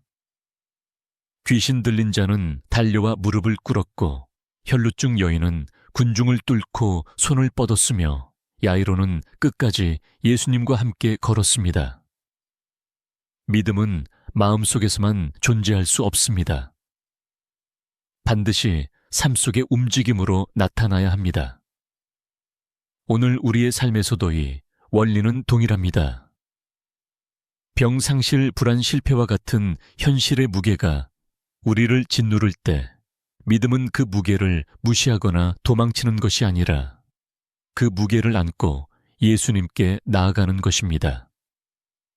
믿음의 힘은 우리의 상황이 아니라 믿음의 대상이신 예수님의 성품과 권능에서 나옵니다. 예수님은 단지 능력만 가지신 분이 아니라 우리를 불쌍히 여기시고 회복시키기를 원하시는 분입니다. 그래서 믿음은 단순한 의지의 힘이 아니라 그분의 성품을 신뢰하는 확신입니다. 마가복음 5장은 이를 분명하게 보여줍니다. 회복된 사람들은 모두 예수님을 향한 믿음을 행동으로 옮겼고 그 믿음은 전혀 다른 결과를 낳았습니다. 그리고 치유와 회복을 경험한 이후 그들은 모두 예수님께 받은 은혜를 전하는 삶으로 나아갔습니다. 귀신 들린 자는 데가볼리로 가서 복음을 전했고 혈루증 여인은 자신의 이야기를 숨기지 않고 고백했으며 야이로와 그의 가족은 그 기적을 간직하며 예수님을 따랐을 것입니다. 믿음은 기적의 끝이 아니라 그 이후의 삶을 변화시키는 시작입니다. 그러므로 오늘 우리에게도 중요한 질문이 남습니다. 나는 어떤 상황 속에서 믿음을 행동으로 옮기고 있는가? 우리의 상황이 다르고 문제의 종류가 달라도 믿음의 본질은 동일합니다. 그것은 예수님께 향한 시선을 놓지 않는 것이며 그분의 말씀을 붙들고 끝까지 걸어가는 것입니다. 다음은 믿음이 단지 개인의 회복을 넘어서 공동체 전체에 어떤 영향을 미치는지에 대해 이야기 나누겠습니다. 마가복음 5장에서 예수님께 나아온 세 사람, 귀신 들린 자 혈루증 여인, 그리고 회당장 야이로 모두의 회복에는 개인의 문제 해결을 넘어 공동체에 미친 변화가 있었습니다. 이 부분은 종종 간과되지만 성경은 하나님이 주시는 치유와 구원이 결코 한 개인의 울타리 안에만 머물지 않고 반드시 주변과 공동체에 파급된다는 사실을 보여줍니다. 예수님의 사역은 철저히 관계와 공동체 회복을 포함하고 있었습니다. 먼저 거라사 지방 귀신 들린 자를 생각해 봅시다. 그는 무덤 사이에 거하며 사회로부터 철저히 분리된 삶을 살고 있었습니다. 사람들은 그를 쇠사슬로 묶으려 했고 그가 위험한 존재이기에 그와 거리를 두었습니다. 그가 회복되었다는 것은 단순히 귀신이 떠난 상태가 아니라 공동체 안으로 돌아갈 수 있는 상태가 되었음을 의미합니다. 예수님은 그가 나도 주와 함께 가게 하소서라고 간청했을 때 오히려 그의 집으로 돌아가 하나님의 큰 일을 전하라고 하셨습니다. 이는 그의 회복이 개인적인 평안에만 머무르지 않고 주변 사람들에게 하나님의 능력과 자비를 알리는 통로가 되게 하신 것입니다. 데가볼리 지방에 그 소식이 전해지자 많은 사람들이 놀랐다고 성경은 기록합니다. 한 사람의 변화가 온 지역에 영적 분위기를 흔든 것입니다. 혈루증 여인의 경우 그녀의 회복은 공동체의 시선과 관계를 바꾸었습니다. 12회 동안 부정한 자로 여겨져 사회와 종교 활동에서 배제되었던 그녀가 이제는 자유롭게 사람들 가운데 설 수 있게 된 것입니다. 단순히 육체가 나은 것이 아니라 사회적 낙인과 고립에서 해방된 것입니다. 그녀가 예수님의 부르심에 응답에 떨며 자신의 이야기를 공개적으로 고백했을 때 그 자리에 있던 많은 사람들이 그 기적을 직접 들었습니다. 이 공개적 증언은 공동체 안에서 예수님의 권세와 자비를 증거하는 역할을 했습니다. 즉, 그녀의 믿음과 회복은 다른 사람들의 믿음을 세우는 도화선이 되었습니다. 야이로의 경우는 조금 다릅니다. 그는 회당장이라는 위치 때문에 많은 사람들과 연결된 인물이었습니다. 그의 딸이 죽었다가 살아난 사건은 그의 가정뿐 아니라 그를 알고 있던 모든 이들에게 충격과 소망을 안겨주었을 것입니다. 회당장 집에 모였던 울음과 곡성은 한순간에 놀라움과 기쁨으로 바뀌었습니다. 예수님의 사역은 이렇게 개인의 절망을 공동체의 기쁨으로 전환시켰습니다. 여기서 주목할 점은 세 사람 모두 믿음을 통해 얻은 회복이 공동체 안에서 하나님의 영광을 드러내는 도구가 되었다는 것입니다. 믿음은 결코 은밀하게만 작동하지 않습니다. 은밀한 믿음이 기적을 이루더라도 하나님은 그것을 통해 공동체를 세우고 더 많은 사람들이 그분께 나아오도록 하십니다. 오늘 우리의 신앙생활에서도 이 원리는 동일하게 작동합니다. 하나님이 내 삶을 회복하실 때 그것은 나만을 위한 일이 아닙니다. 내가 경험한 치유응답 회복은 반드시 다른 누군가의 믿음을 세우는 간증이 됩니다. 그렇기 때문에 우리는 받은 은혜를 숨기지 않고 나눌 필요가 있습니다. 누군가는 여전히 무덤 사이에서 사는 듯한 삶에 묶여 있고, 누군가는 12회 동안 낙인과 절망 속에 있으며, 누군가는 사랑하는 이를 잃은 슬픔 속에서 주저앉아 있습니다. 그들에게는 살아있는 간증이 필요합니다. 내가 경험한 하나님의 역사를 들려주는 것은 단순한 이야기 나눔이 아니라 성령께서 그들의 마음에 믿음의 불씨를 지으시는 도구가 됩니다. 마가복음 5장은 또한 공동체가 변화된 사람을 어떻게 받아들이느냐의 중요성을 암시합니다. 사람들은 귀신 들린 자가 나음을 입었음에도 돼지대가 몰살한 사건으로 인해 예수님께 떠나달라고 요청했습니다. 이 장면은 은혜를 거부하는 공동체의 모습을 보여줍니다. 반면 혈루증 여인과 야이로의 경우 그 회복이 공동체 안에서 하나님께 영광을 돌리는 사건이 되었습니다.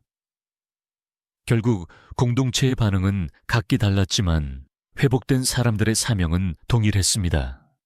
하나님의 일을 증거하며 그분의 나라를 드러내는 삶을 사는 것입니다. 오늘 우리에게 주어진 질문은 이것입니다. 하나님이 내 삶에 하신 일을 나는 어떻게 나누고 있는가? 개인의 은밀한 믿음은 반드시 공동체 안에서 빛을 발해야 합니다. 그것이 믿음이 건강하게 성장하는 길이자 하나님의 나라가 확장되는 방법입니다. 나의 치유와 회복이 다른 사람의 소망이 될 수 있도록 우리는 간증을 삶으로 살아내야 합니다.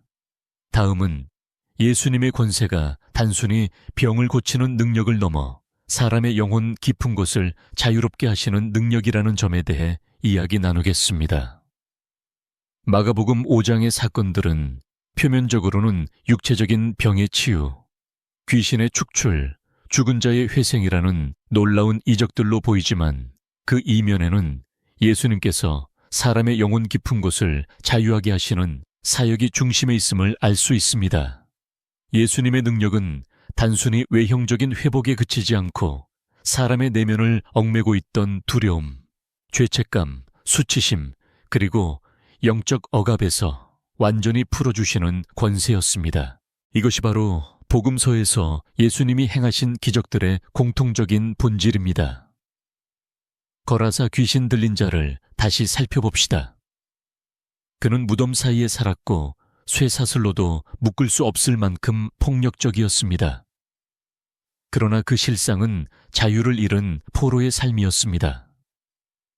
귀신은 그의 몸과 마음을 조종하여 스스로를 해치게 만들었고 그를 공동체로부터 완전히 격리시켰습니다. 예수님께서 그를 자유롭게 하셨다는 것은 단순히 귀신이 떠난 사건을 넘어 자기 의지로 아무것도 할 수 없던 존재가 스스로 옷을 입고 정신이 온전해져 예수님 앞에 앉을 수 있게 된 것을 의미합니다. 이것은 마음과 의지가 회복된 상태이며 살아있는 사람으로서의 정체성을 되찾은 것입니다. 혈루증 여인의 경우 12회 동안의 병은 단순한 육체의 질환을 넘어 그녀를 사회와 신앙 공동체에서 철저히 배제시켰습니다. 그녀는 부정한 자라는 낙인 때문에 사람들과의 접촉이 금지되었고 하나님 앞에 나아갈 수 있는 성전 예배에도 참여할 수 없었습니다. 결국 병은 그녀의 영혼까지도 고립시키고 하나님과의 관계마저 단절시킨 셈입니다. 그런데 예수님은 그녀가 옷자락에 손을 대었을 때 단순히 병만을 고치신 것이 아니라 딸아라라는 친밀한 호칭으로 부르셨습니다. 이는 그녀의 존재 자체를 인정하고 하나님의 사랑받는 자녀로서의 정체성을 회복시킨 사건이었습니다. 그녀는 이제 더 이상 부정한 자가 아니라 믿음으로 구원받은 하나님의 딸이 된 것입니다. 야이로의 딸을 살리신 사건도 마찬가지입니다. 육체적인 죽음에서 생명을 회복시키신 것은 분명 놀라운 기적입니다. 그러나 예수님은 그 과정에서 야이로와 그의 가족이 두려워하지 말고 믿기만 하라는 말씀을 붙들도록 이끄셨습니다. 그들의 마음속 깊이 자리한 절망과 두려움을 뿌리째 뽑아내고 하나님의 능력을 신뢰하는 믿음을 심어주신 것입니다. 단순히 딸이 살아난 것이 아니라 그들의 영혼 깊은 곳에서 하나님을 향한 신뢰가 새롭게 세워진 것입니다. 이 세 사건에서 예수님의 권세는 육체 사회적 관계 영혼이라는 인간 삶의 전 영역에 미칩니다. 예수님은 사람을 단순히 건강한 몸으로 돌려놓소 멈추지 않으시고 마음과 영혼 삶 전체를 새롭게 하십니다. 이것이 바로 복음의 온전한 회복입니다. 오늘 우리의 삶에서도 이 원리는 동일합니다. 우리는 겉으로 보기에 멀쩡해도 마음 깊은 곳에는 여전히 풀리지 않는 매임이 있을 수 있습니다.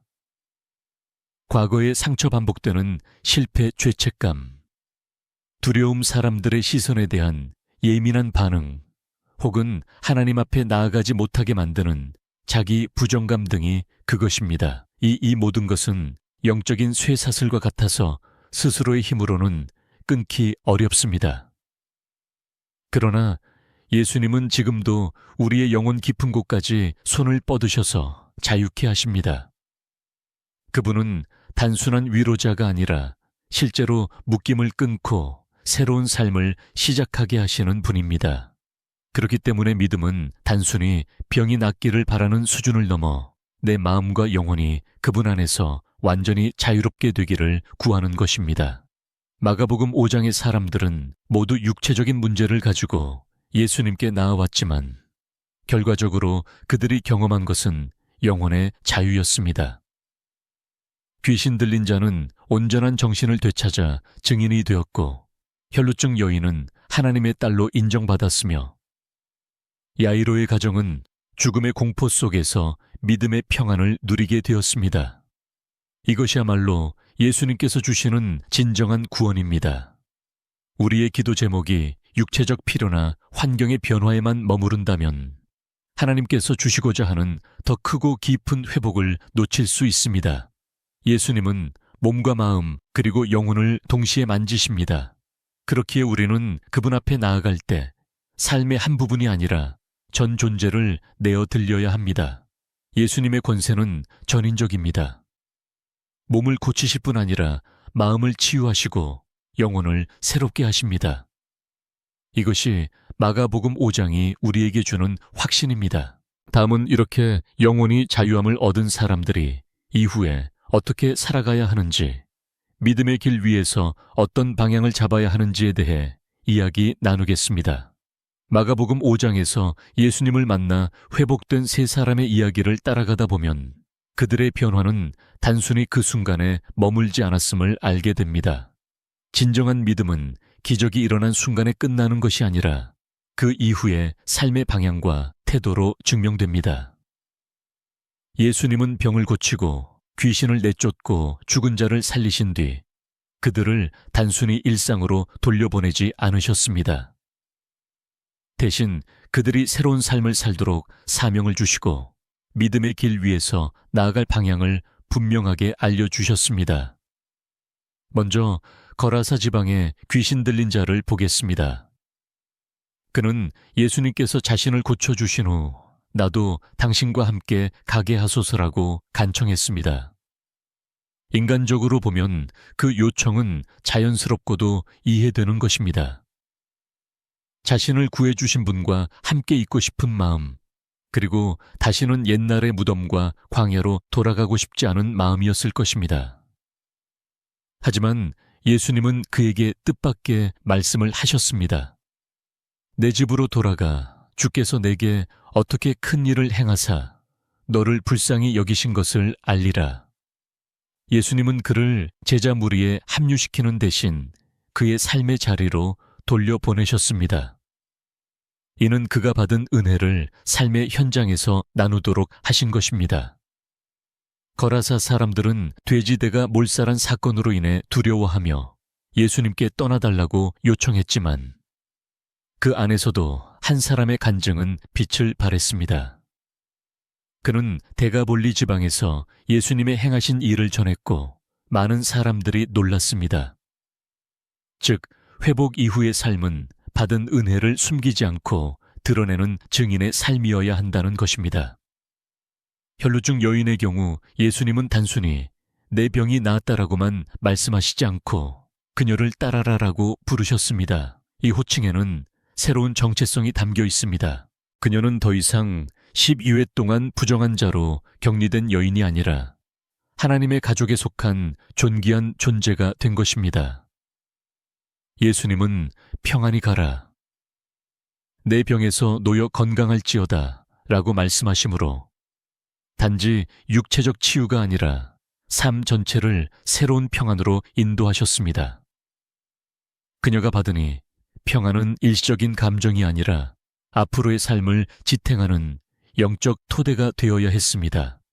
이제 그녀는 자신을 규정하던 과거의 수치와 단절을 넘어 믿음으로 살아가는 삶을 걸어가야 했습니다. 야이로와 그의 가족도 마찬가지입니다. 딸이 살아났다는 기적은 단순히 가정의 기쁨을 회복한 사건이 아니었습니다. 예수님께서 두려워하지 말고 믿기만 하라라고 하신 말씀은 한 번의 기적을 경험한 이후에도 계속해서 믿음으로 살아가야 한다는 명령이었습니다. 죽음의 절망에서 생명을 경험한 그들은 이제 매일의 삶 속에서도 하나님의 능력과 신실하심을 기억하며 살아야 했습니다. 이 세 사람의 공통점은 회복 이후에 주어진 새로운 길이 있었다는 것입니다. 예수님을 만난 순간은 시작이었을 뿐이며 그 이후의 삶이 믿음을 증명하는 무대가 되었습니다. 우리도 마찬가지입니다. 기도의 응답이나 하나님의 도움을 경험한 순간이 있다면 그것은 단지 마침표가 아니라 첫걸음입니다. 받은 은혜를 간직하고 삶 속에서 나누며 이전과 다른 방향으로 살아가야 합니다. 믿음의 길 위에서 방향을 잡는다는 것은 두 가지를 포함합니다. 첫째, 과거로 돌아가지 않는 결심입니다. 거라사 귀신 들린 자가 다시 무덤과 산으로 돌아가지 않은 것처럼 우리는 이전의 절망, 죄 불신의 자리로 돌아가지 않기로 결단해야 합니다. 둘째, 받은 은혜를 나누는 삶입니다. 예수님은 회복된 자들을 대부분 돌아가서 알리라고 보내셨습니다. 나의 간증은 누군가의 소망이 될 수 있고 나의 변화는 누군가의 믿음을 세울 수 있습니다. 마가복음 5장의 회복 이야기는 믿음의 시작과 믿음의 지속이라는 두 축으로 완성됩니다.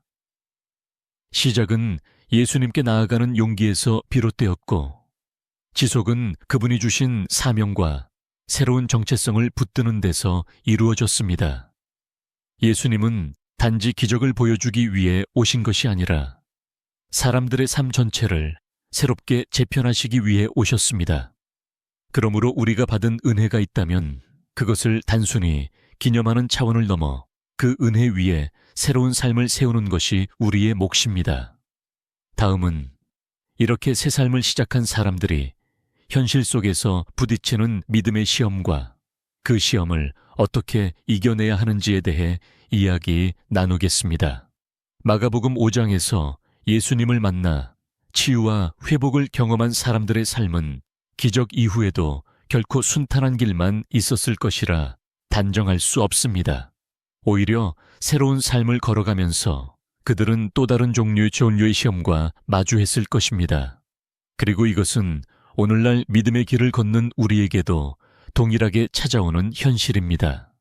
믿음의 시험은 보통 기적을 경험한 직후 은혜의 감격이 차에 식기도 전에 시작됩니다. 먼저 거라사 지방 귀신 들린 자의 경우를 생각해 봅시다. 그는 예수님의 능력으로 온전히 회복되었고 정신이 온전하여 옷을 입고 앉아 있었습니다. 그러나 그가 살아가야 할 지역 사회는 여전히 변하지 않았습니다. 예수님의 기적을 보고도 두려움에 사로잡혀 그분께 떠나달라고 요청한 사람들이었습니다. 그는 다시 돌아간 집과 마을에서 예전에 자신을 기억하는 사람들의 시선과 마주해야 했습니다. 저 사람이 진짜 나왔을까? 다시 예전처럼 돌아가는 거 아니야? 와 같은 의심과 불신의 눈초리를 견디어야 했습니다. 은혜를 받은 후에도 주변 환경은 그 은혜를 지지하지 않을 수 있다는 사실이 믿음의 첫 번째 시험입니다. 이때 필요한 것은 사람들의 인정이 아니라 예수님이 하신 일을 붙드는 확신입니다. 혈루증 여인에게도 시험은 있었을 것입니다. 그녀는 12회 동안 부정한 자로 살아왔고 사회와 종교 공동체로부터 철저히 배제되어 있었습니다. 치유 이후에 그녀가 다시 공동체로 돌아갔을 때 사람들은 그녀를 완전히 환영했을까요? 아마도 어떤 이들은 여전히 과거의 그녀를 떠올리며 경계하거나 멀리했을 것입니다. 뿐만 아니라 병이 재발하지 않을까 하는 두려움이 그녀 마음속에 찾아왔을 수 있습니다. 오랜 질병은 단순히 몸만이 아니라 마음과 생각까지 사로잡습니다. 새로운 삶을 시작했음에도 불구하고 과거의 기억과 불안이 계속해서 믿음을 흔드는 경우가 많습니다. 그녀에게 필요한 것은 예수님의 내 믿음이 너를 구원하였다는 말씀을 계속 마음에 새기며 믿음을 현재형으로 유지하는 것이었습니다. 야이로와 그의 가족 역시 마찬가지입니다. 딸이 살아나는 기적을 경험했지만 그 사건이 끝난 후에도 현실의 삶은 계속됩니다. 다른 문제와 어려움이 찾아올 것이고 또다시 절망의 순간을 맞을 수도 있습니다. 그때마다 이번에도 예수님이 함께 하신다는 믿음을 지켜내야 합니다.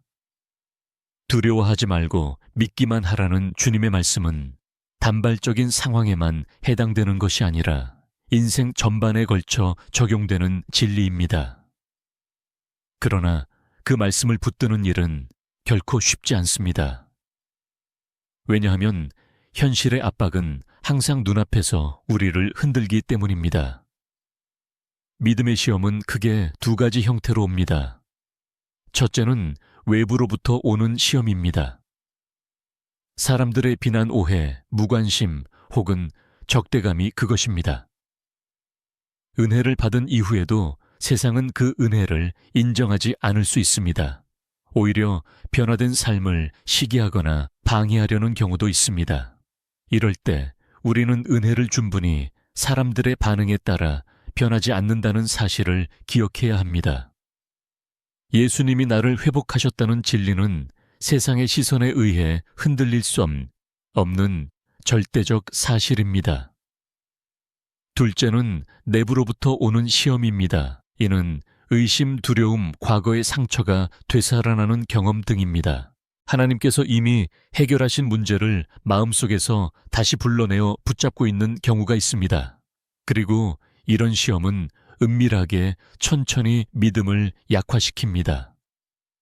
그러므로 우리는 마음과 생각을 지키는 영적 훈련이 필요합니다. 말씀을 묵상하고 받은 은혜를 반복해서 기억하며 간증을 나누는 것은 믿음을 유지하 큰 힘이 됩니다. 마가복음 5장의 세 사람은 각기 다른 방식으로 이 시험을 마주했을 것입니다. 그러나 공통적으로 그들이 믿음을 지킬 수 있었던 이유는 예수님과의 만남이 단순한 사건이 아니라 인생의 전환점이었기 때문입니다.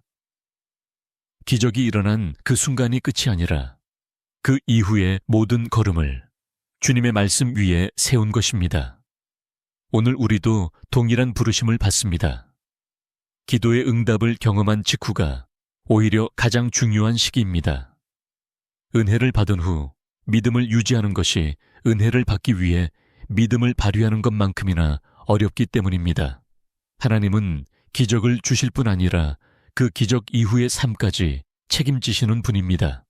그러나 그분의 인도하심을 따라가는 것은 우리의 몫입니다. 결국 믿음의 시험을 이기는 비결은 받은 은혜를 잊지 않는 데 있습니다. 하나님이 내 삶에 하신 일을 구체적으로 기억하고 그것을 사람들과 나누며 매일의 삶에서 그 은혜 위에 결정을 세워 나가는 것입니다. 이것이야말로 기적 이후에도 믿음이 자라나는 길입니다. 다음은 마가복음 5장의 세 이야기가 하나로 모아져 우리에게 던지는 결론과 오늘 우리의 삶에 적용할 수 있는 믿음의 원리에 대해 이야기 나누겠습니다. 마가복음 5장은 세 가지 기적 이야기가 하나로 엮이며 예수님을 만난 사람들이 어떻게 변화했고 그 이후 삶을 살게 되었는지를 압축적으로 보여줍니다. 무덤 사이에서 살며 모든 관계가 끊어진 귀신 들린 자, 12회 동안 병과 수치 속에 갇혀있던 혈루증 여인, 죽음을 맞이한 딸 앞에서 절망하던 회당장, 야이로와 그의 가족이들은 모두 전혀 다른 배경과 문제를 가지고 있었지만 한 가지 공통된 길을 걸었습니다. 바로 예수님께 나아가는 믿음을 지켰다는 것입니다. 첫째, 믿음은 상황을 가리지 않습니다. 거라사 귀신 들린 자는 정상적인 판단과 생활이 불가능한 상태였지만 예수님이 그 땅에 발을 딛는 순간 달려와 무릎을 꿇었습니다.